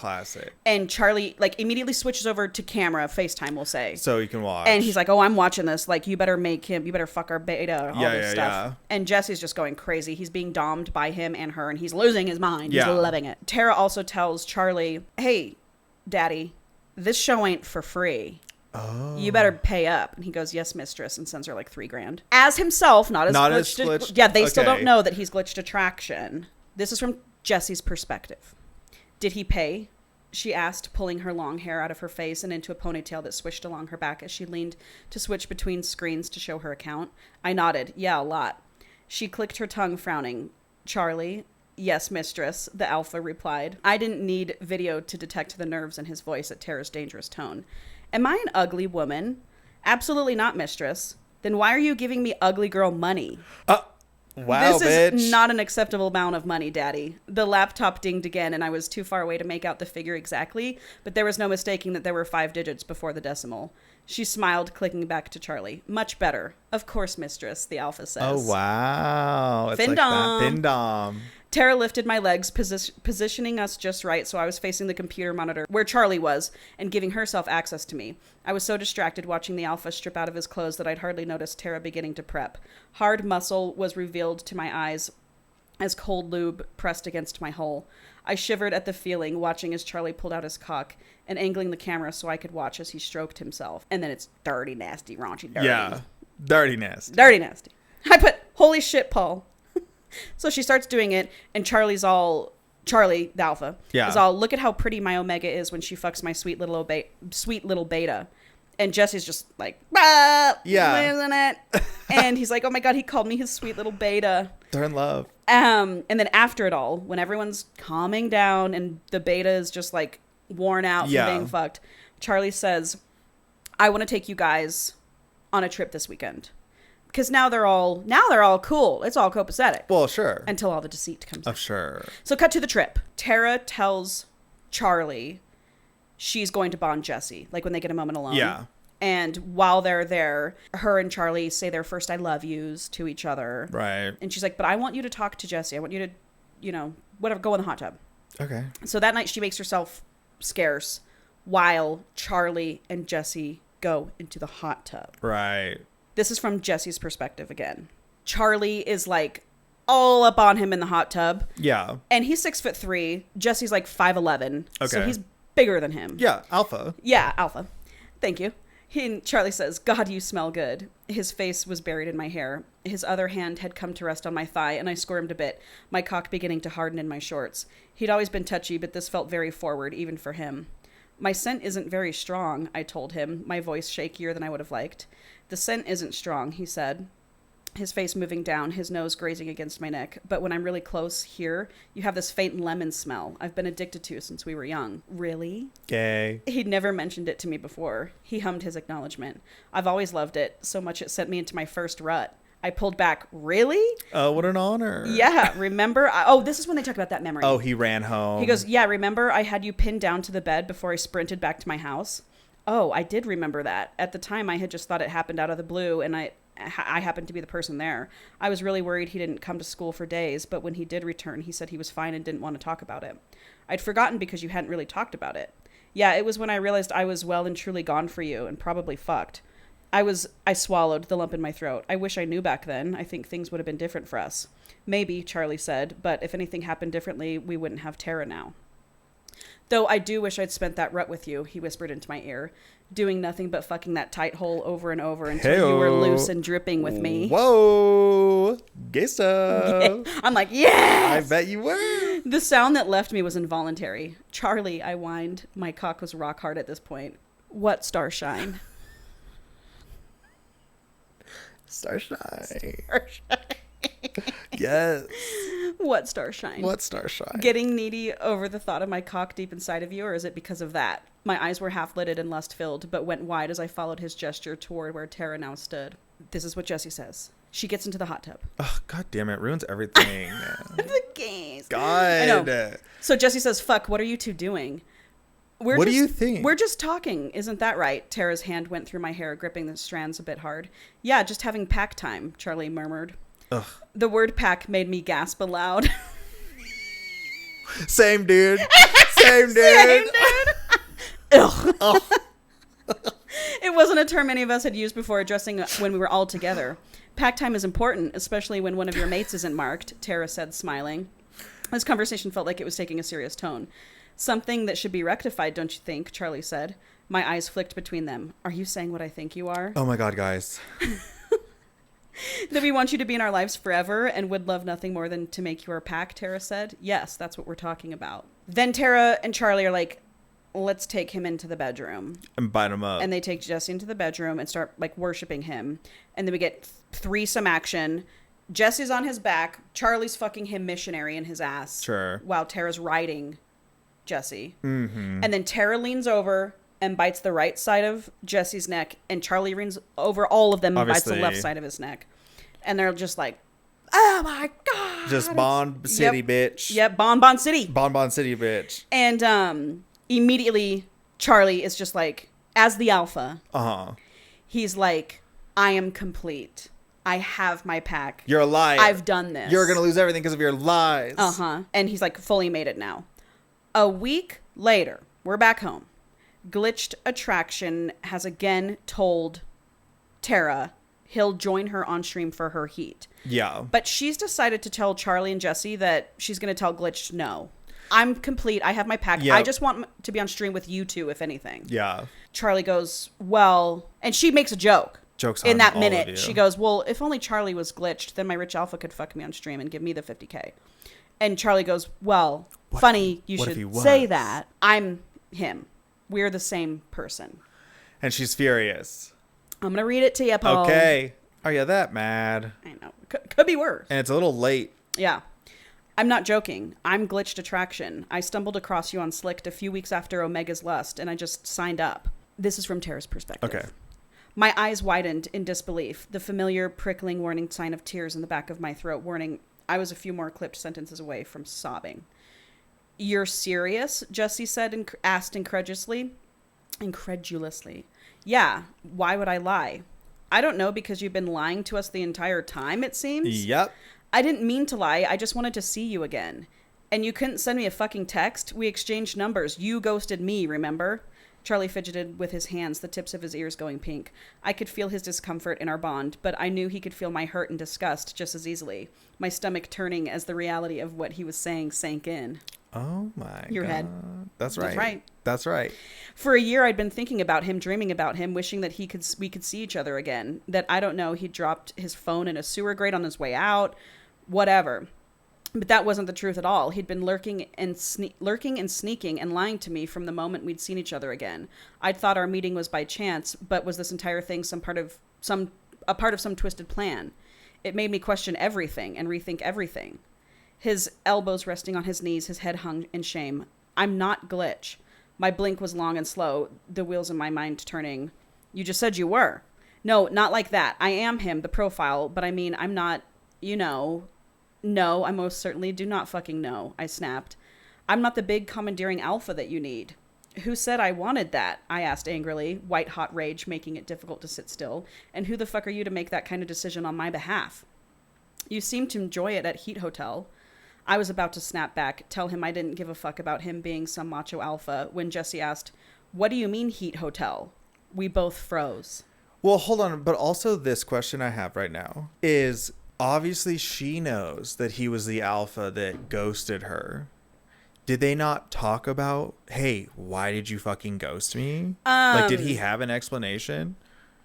They did mention it at one point, and he said, I was scared I couldn't be what you needed me to be or something. But they gloss over it, and obviously are coming back to it now. Yeah, but I'd be like, oh, okay.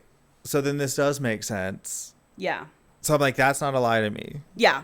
Jesse says, what do you mean heat hotel? Yeah. We both froze. Jesse had been quiet up until this point, but now they glanced between us. Charlie is Mr. Heat Hotel, the alpha who took my virginity. Their blue eyes bounced between us, that deadpan, devoid of all emotion look they got when they were upset. Oh. So you lied. A lot for a while. We didn't lie, but we didn't want it to be weird, Charlie said. God forbid. Especially given the surprise bond and how angry you were at Charlie. We didn't want to make things worse, Tara said. The surprise bond. I said, we're saying we. Yeah. I hate that. So you decided to lie to me together then? Yeah. He hissed. Couple of bitches. Baby, it wasn't about that. Don't call me baby. Baby, it wasn't about that, I said, trying to move closer to them, but they pulled away. Hurt panged through my chest, but I continued. We didn't want you to feel like this was something we planned. So tell me how you want me to feel. It was, though, wasn't it? They asked, voice laced with disgust. I'd shown Charlie your photo. He'd known it was you. Yeah. He didn't say a word. That's right, Jesse. Put it together. What? I asked, feeling sick. Is that true, Charlie? Yeah, I didn't say anything then either, and I'm sorry about that, but Tara wasn't involved. You know I'm shy. It doesn't matter, Jesse finally snapped, getting to their feet. You both knew, and you both lied. You've secretly been paying my girlfriend's rent. Like, I'm fucking out of here. You both lied to me, and even worse, you bonded me now while fucking lying to me. Yeah, Were but you it's just a never beta going to bond. tell me? You can leave that. Just a beta bond. It's just a beta bond. So Jesse's like, I'm leaving. I got to go deal with this. Yeah. And leaves.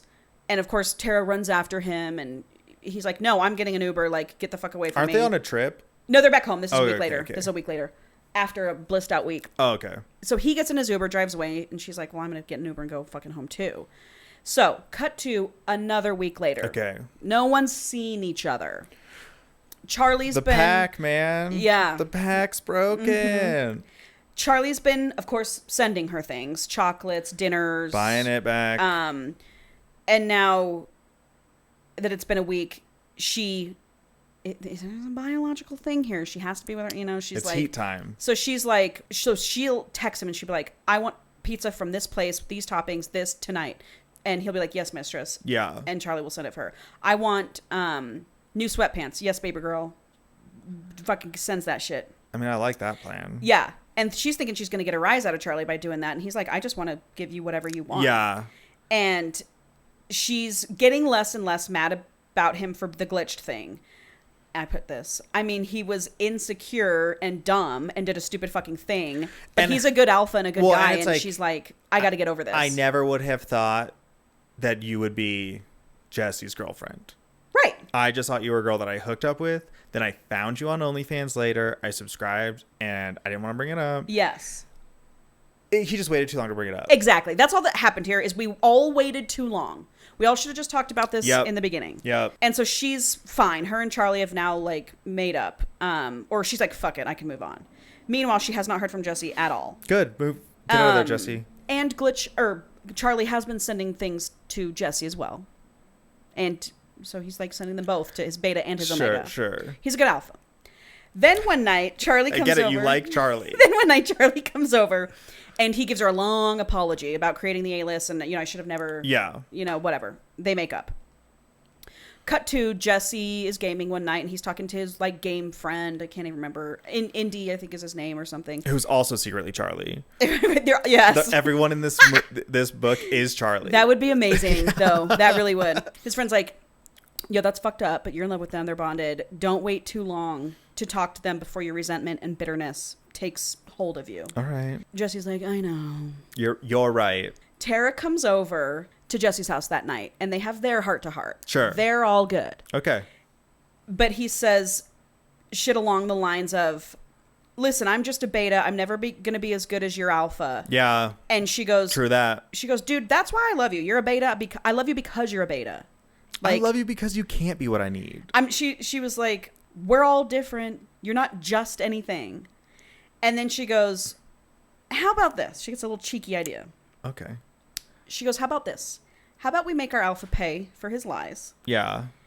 And what if I give you the opportunity to have a little power over him on my stream? Okay. And exert your dominance over him. And we introduce glitched attraction to everyone on my stream because everyone kind of hates Glitched because she likes him so much. And he's like... And he's the number one donator. Yeah. And she was like, you exert some dominance over him on my stream. And he goes, oh, hell yeah, I'm in to that. Let's make our alpha pay. Okay. Make him grovel. How? Make him crawl.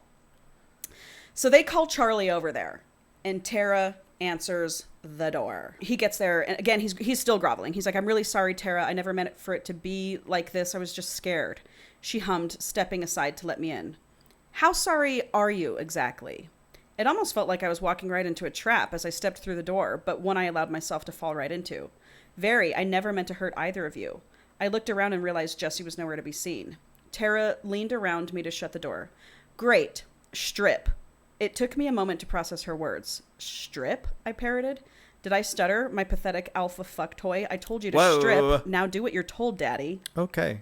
Yes, mistress. Okay, Tara produced a small, clear plastic cage from behind her back. Golden keys dangling from it. Put this on. I looked down at it. Is this a cock cage? I'd only ever seen one in porn, and I never had the opportunity to use one. Absolutely, she said cheerfully. Do I need to give the order again? No. God, her words were going to make me too hard to put it on. I unlatched the back piece and put it around me. Jesus. Barely fitting, even soft, and clasped it shut. Yikes. Jesus. Yikes. Jesus. Oh. I will tell you, this is probably the smuttiest Omegaverse I've ever read. Oh, really? Pegging, cock cages. Cock cages. I mean, come on. Cock cages. Cock cages. Then I looked back at her, waiting for her instruction. She produced a pair of little feather bands connected to one longer piece from the pocket of her robe. These go around your thigh. I took the straps from her, my eyes catching for a moment on her cleavage that was peeking through the top of her silky purple robe. Was there anything underneath it? Perfect, she said softly. You're serious about wanting this to be okay with all of us, right? Her hand reached up, touching my cheek with surprising softness. I leaned into the warmth of her hand. This close, her fruity, citrusy scent surrounded me, making me feel whole once more. Yes, I want nothing more than to fix all of us. Light check. The cameras are all on. Light check means, are you green, red, or yellow? For like your safety word. Oh, okay. She goes, light check. The cameras are all on and we're going to fuck while you watch. The chat will be controlling a vibrator strapped to your cock. My cock pushed against the cage as it attempted to get hard. Green, I sputtered. Though it sounded like torture, it sounded like the sweetest, kindest torture. We're doing this right now? Yes, she chuckled. Jessie's talking to the chat right now. I'm sure you'll still have to talk after, Tara said, guessing my thoughts. But this is what he wanted to do, so she shrugged. Then this is what we'll do. I squared my shoulders despite the strange attire I had on and followed her back to Jessie's room. Your mission is simple, chat, Jessie said softly as Tara slid onto their lap. Make Glitch come through that cock cage, or at least so desperate he goes feral. Damn. And as a reward, Jessie will pound my pussy until I cry. Oh, wow. I groaned, the sound tearing through me involuntary. The two of them together were always such a turn on, and even more so now that they were teasing me. I want that alpha to be a needy puddle of cum, Tara said with a smile, slowly tugging down Jessie's underwear, freeing his cock with a heavy bounce. So, I didn't tell you this, I should have.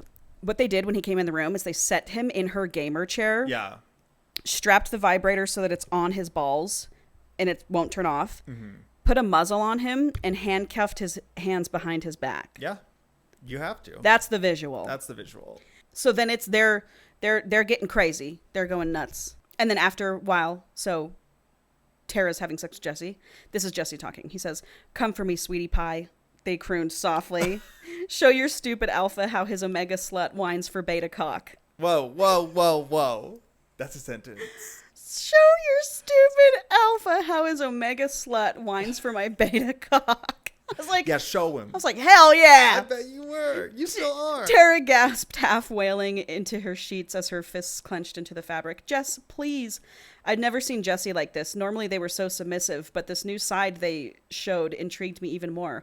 Every time I got to see a new piece of them, I fell more and more in love, and this was no different. What a pack.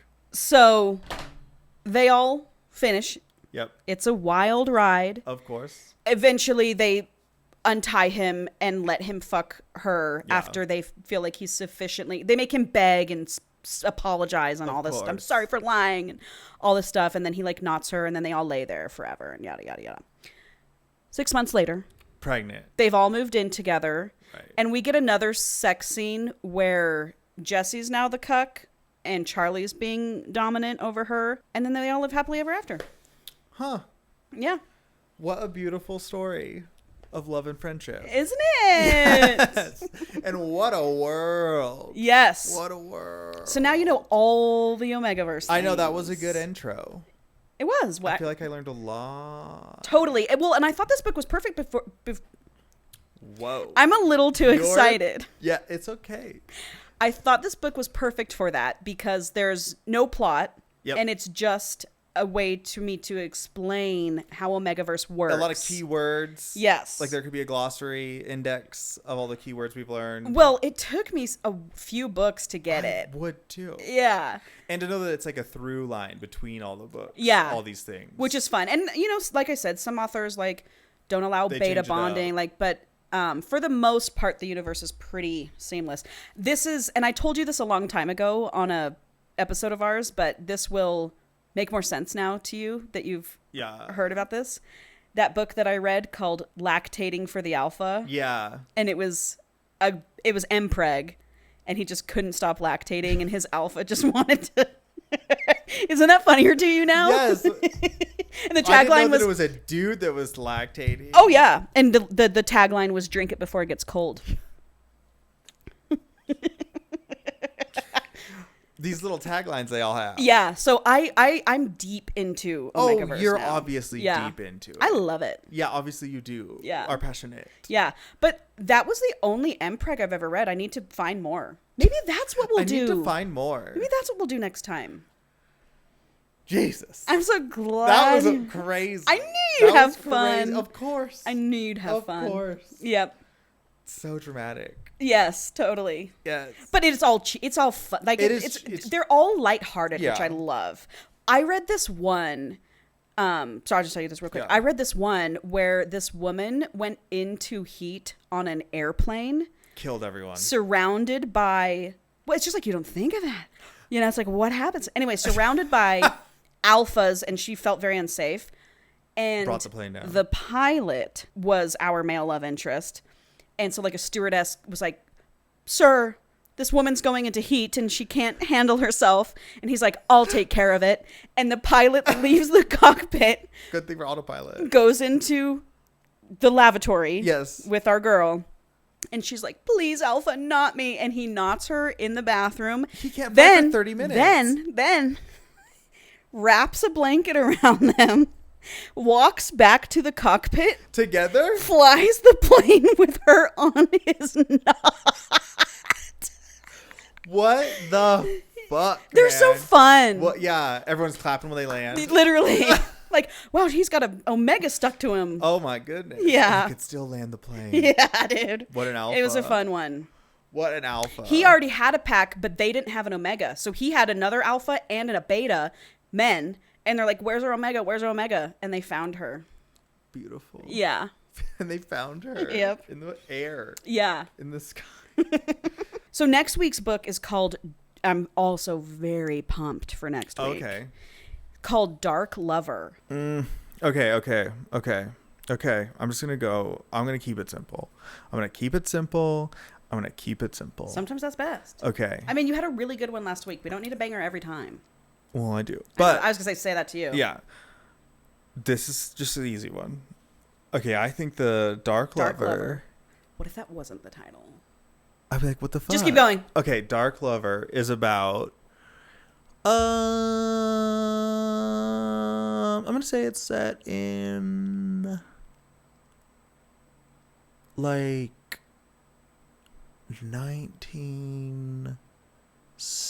1976. Oh, good year. Sweden. Oh, Sweden. Small rural community, but like in a mountain town. Okay. Right? Yeah. Okay. And then it's going to follow a woman in her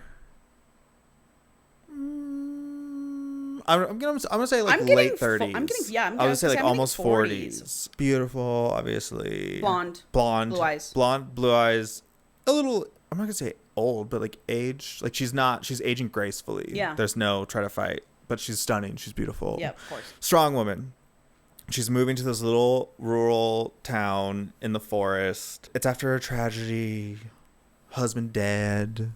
They've been together for a very long time. She's moving to this little town that's very old and traditional. She's bought a little cottage on the outskirts of the town. It's got a little barn, little stable, one horse. Cute. She's just kind of going there to recover after losing her husband the past year. She's very sad, very lonely, very lonely. And she's living there and she's reflecting on, like, one of the first things she's reflecting on is how, like, her and her husband never had kids at the time, like, when they were together. She was like, yeah, I never want kids. And I love our life together being single or, like, you know, two childless fucking adults and having all our money and everything. But now that he's, like, gone, she's, like, regretting it and feeling so lonely. And she wishes that they had kids because then she would have had a piece of him still. But now he's gone forever and just a memory. So whatever, that's where she's at mentally. Got it. And then she moves in, adjusting to life alone, whatever. She's like kind of meeting people in the town, going to the local pub every once in a while, all that stuff. Little old ladies like next door, always like doting on her. And like she gets a lot of pity and she hates that. But also they're always trying to like set her up and she's like not ready for that. So one night she's at the cottage. She hears something coming from the barn. And she's like, oh, you know, fuck, I hope it's not the horse. Like, if the horse is just like an old mare that came with the place, but, you know, she just like loves her and whatever. And she's like so worried, like, I'm going to go out and check on her. And she goes, there's like a handsome man leaning against the barn door. Nice. And it's hard to tell his age. He could be anywhere from like 25 to 1,000. Yeah, literally. But he's like handsome, dark lover look. Yeah. You know, tall, dark, and handsome. Yeah. She's immediately like, what are you doing on my property? She's not charmed. Yeah.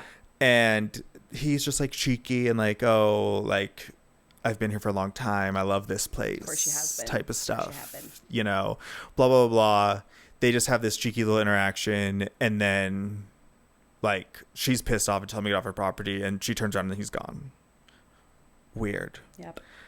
Same thing happens a couple nights later. She starts thinking, is this even happening? Yeah. Is this guy actually even coming around? Am I going crazy? Yep. I gotta be honest, you know, in all these books when the women are like, am I going crazy? That would never dawn on me. I'd be like, I'm not going crazy. What the fuck is going on? Yeah, what's going on? I would never question my sanity. Yeah. No, I know. Well, me neither. We're crazy. Right. I'm like, yeah, I'm already crazy. I know what crazy is. And that's not this. Exactly.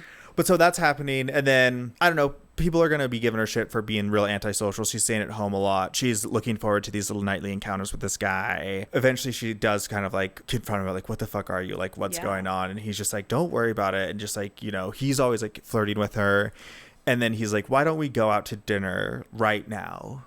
And she's like, what are you talking about? Like, she's, you know, like in frumpy home clothes. And she's like, there's not even like a restaurant in this town to go to. Like, whatever. It's 9:00. The pub's closed. Yeah. Whatever. And he's like, no, I'm talking about here. And then takes her into the barn. And then when they walk through the door, it's like magic in like a lavish hell yeah restaurant of the time, whatever. And she's like, what is going on? Then I might be like, okay, I'm going a little crazy. Yeah. And so then she is like, oh God, I am. Yeah, this is crazy. But it's like everything's so real. She can smell and everything, touch everything. There's people in this restaurant and they're serving her and she kind of just gives into it and has this like crazy romantic date and they fuck. Nice. And it's incredible. It's mind-blowing. It's, you know, and then they fall asleep in this big luxurious bed that he's taken her to, like in this Moroccan town that they've been transported to. And then she wakes up and it's her bed and he's not there. And it's just like, what the fuck? So she starts going real... She get a little crazy. She's going to town. She's trying to research things. She doesn't want to tell people, but she is. For sure. What's going on? So people are seeing her in town and being like, she's looking losing it, manic and rough. This bitch is unraveling. She lost her husband. She's over here, but she's still meeting up with this dude. Not every night. There's no real rhyme or reason to when he shows up. It's almost just like when she longs for him the most. that night he'll appear, and still is walking through into these, it's not a restaurant every night. Sometimes they're going to plays that she's never heard of. They're walking by the Seine in Paris. Yes, and it's all 1799. But she's just the only time she's happy is when this is happening. Sure. And when it's her regular life, she's just obsessed with finding out like what's going on. So whatever, it keeps going on. It keeps going and going and going. She's falling in love with this guy. It's just perfect, except for the craziness of it all. And then he starts talking about like wanting to be with her forever, and like she's the one, and he's been searching for her for so long. Millennia. For so long, like she's the one. And then he really starts talking about knocking her up. It's real focus, and and she's like, I'm past my prime, like I don't think like that's not happening. He goes, oh, like no, like you're perfect, you're wise and you're perfect, like the world has crafted you to be who you are today, and like you are gonna like bear my child. Love that. And she's like she's like, no, of course. But part of her's like, oh my God, this is exactly what I've been wanting. And then like maybe eventually like she's like, I don't know what it is. I'm just giving it and I'm doing it. And they start fucking trying.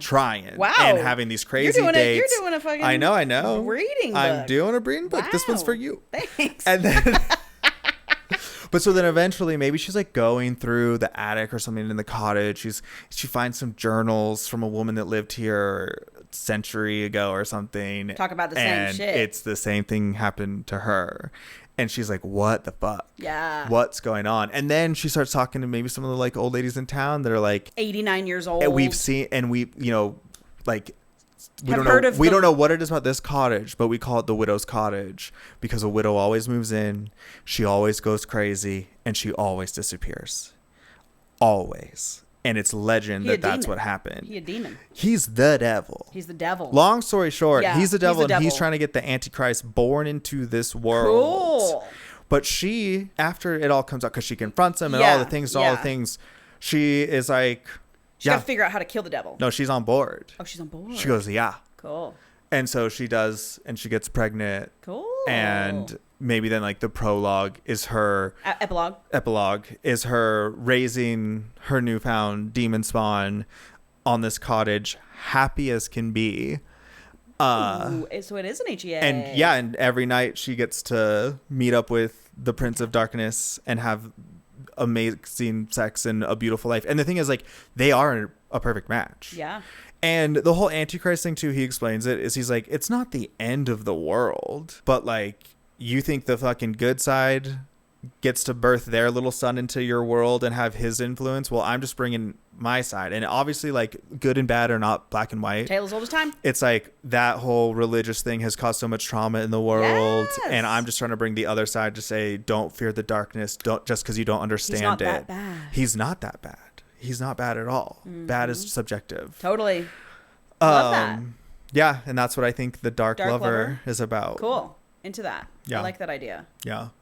I think you're going to be into this one too. I mean, I like the title. Yeah. I did a lot of looking around on Reddit for something very specific. And Reddit's never wrong. Oh, fuck no. Well, it's wrong less than TikTok. Oh, well, yeah.